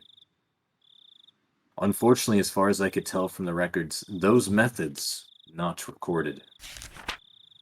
My thoughts are that they may have used logs or some similar material to create a raft, then set up a scaffold and then hung the sacrifice up with ropes and then let them sink little by little over time into the swamp. However, if that was the case, I'd not be strange if the ritual implements used for such a ceremony were honored as a holy and enshrined somewhere.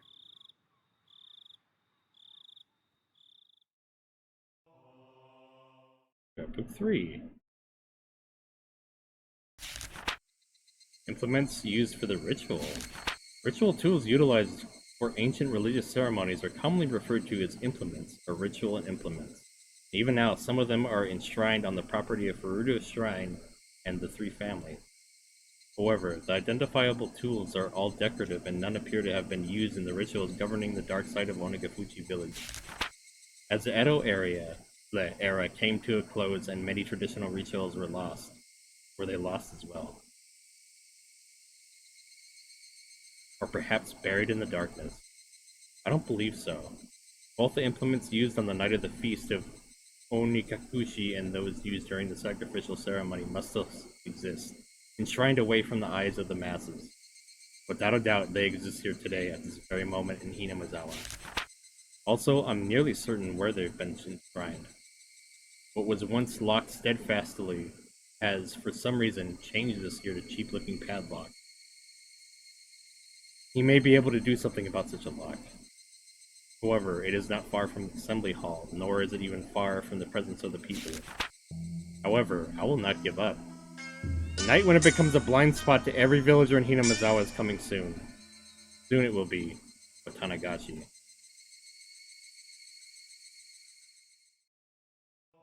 Alright, Prince, do this one. Gotcha. Rabble, rabble, rabble. Hey, are you worn out already? Tomorrow's the real thing. We're going to be partying until morning, until the very end of it. Got it? Got it. I'll give it everything I've got. Wah, ha, ha. Alright then. Youth is the greatest. Good work, everyone. Tomorrow is Watanagashi. At last. Let's get some shut-eye-in and save our energy for tomorrow night. Tomorrow is finally Watanagashi.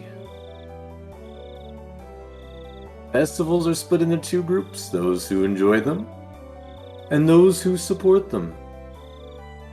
The former only needs to prepare their minds, but the latter not only that, but also painstakingly crafted plans and preliminary arrangements.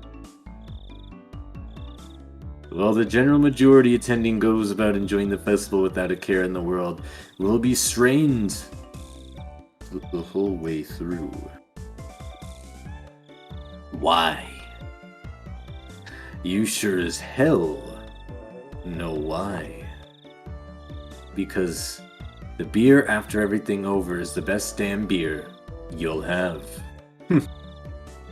Wah, ha, ha, ha, ha, ha, ha. At times like these, it's best to have energetic, physically fit people. You know? It wouldn't be worth it if you didn't do your best until the end, enjoying it the whole way. Oh, he's here. Mr. Delicious came in. Everyone hurried to stand up. Hello, everyone. Excellent work out there. And you can be at ease. Thank you, Mr. Delicious. Not even my seniors, who usually talk big about themselves, can hold a candle to Mr. Delicious. We all bow as if we are one of those cheering squads of old. Curido Delicious. A detective just waiting to retire. One who doesn't pay much mind to the rules and regulations, and doesn't do too much in the way of the real work. He looks like a rotten old man with a penchant for dirty jokes. My seniors, though, tell me that he was a real fighter in his younger days, and that he may or may not have quite a heroic legend trailing behind him. Anyway, he surely had much more dignity and presence in the room than the section chief who came in with him. Everyone, I really thank you for your hard work on the preparations for the festival tomorrow. Everyone present stands upright and lends their ear to the chief's directions. We're on heavy alert for any thrill-seeking criminals expecting another incident like last year. I need all of you to focus your energy as much as possible in your mission to prevent any crimes happening. Yes, sir, Mr. Delicious. Of course, it would be best if nothing happened. However, everyone, please assume that an incident will, in fact, occur. Prevention is the number one, but it probably won't be enough. This year, too, somebody will die. Someone will disappear. There's really no doubt about it.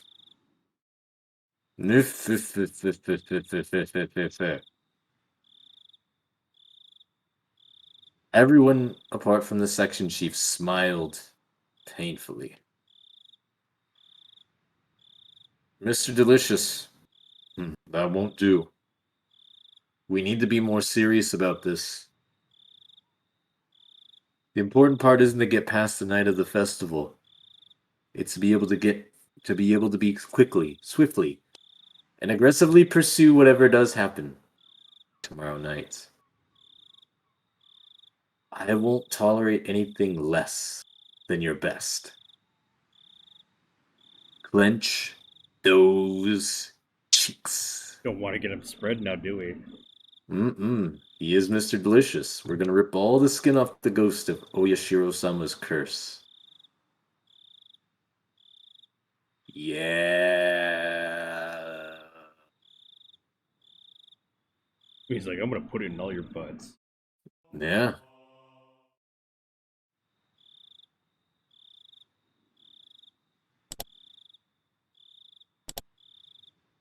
Alright, did you want to end it here? Sure. Let's raid in the Space June and then go bother her. Alrighty, sounds like a good plan to me. That sounds like a great plan, actually. Menu, good game. She's streaming, right? Yes, she is. She's doing, Oh, yeah. she's doing art. We can go make fun of her. Excellent. That sounds perfect. Okay. All she had to do was open her mouth. Tisk, tisk, tisk. Making a raid message. Lots of my smug emotes. There we go. This will be our raid message. We're gonna raid Space June. She's doing art. Let's go fuck with her.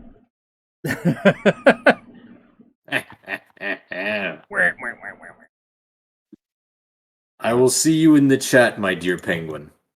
I will see you there too. Thank you everybody for Excellent. coming out. Hope you all had a good time. We're fucking around talking about stupid shit. But yeah, There's nothing better. It was Higurashi no Naku Koro ni. yep. Hope you all had a fun time, and I'll see y'all next time. Arrivederci, everybody. Go fuck with Space June. Good night, everybody. An idiot. Good night. Boop.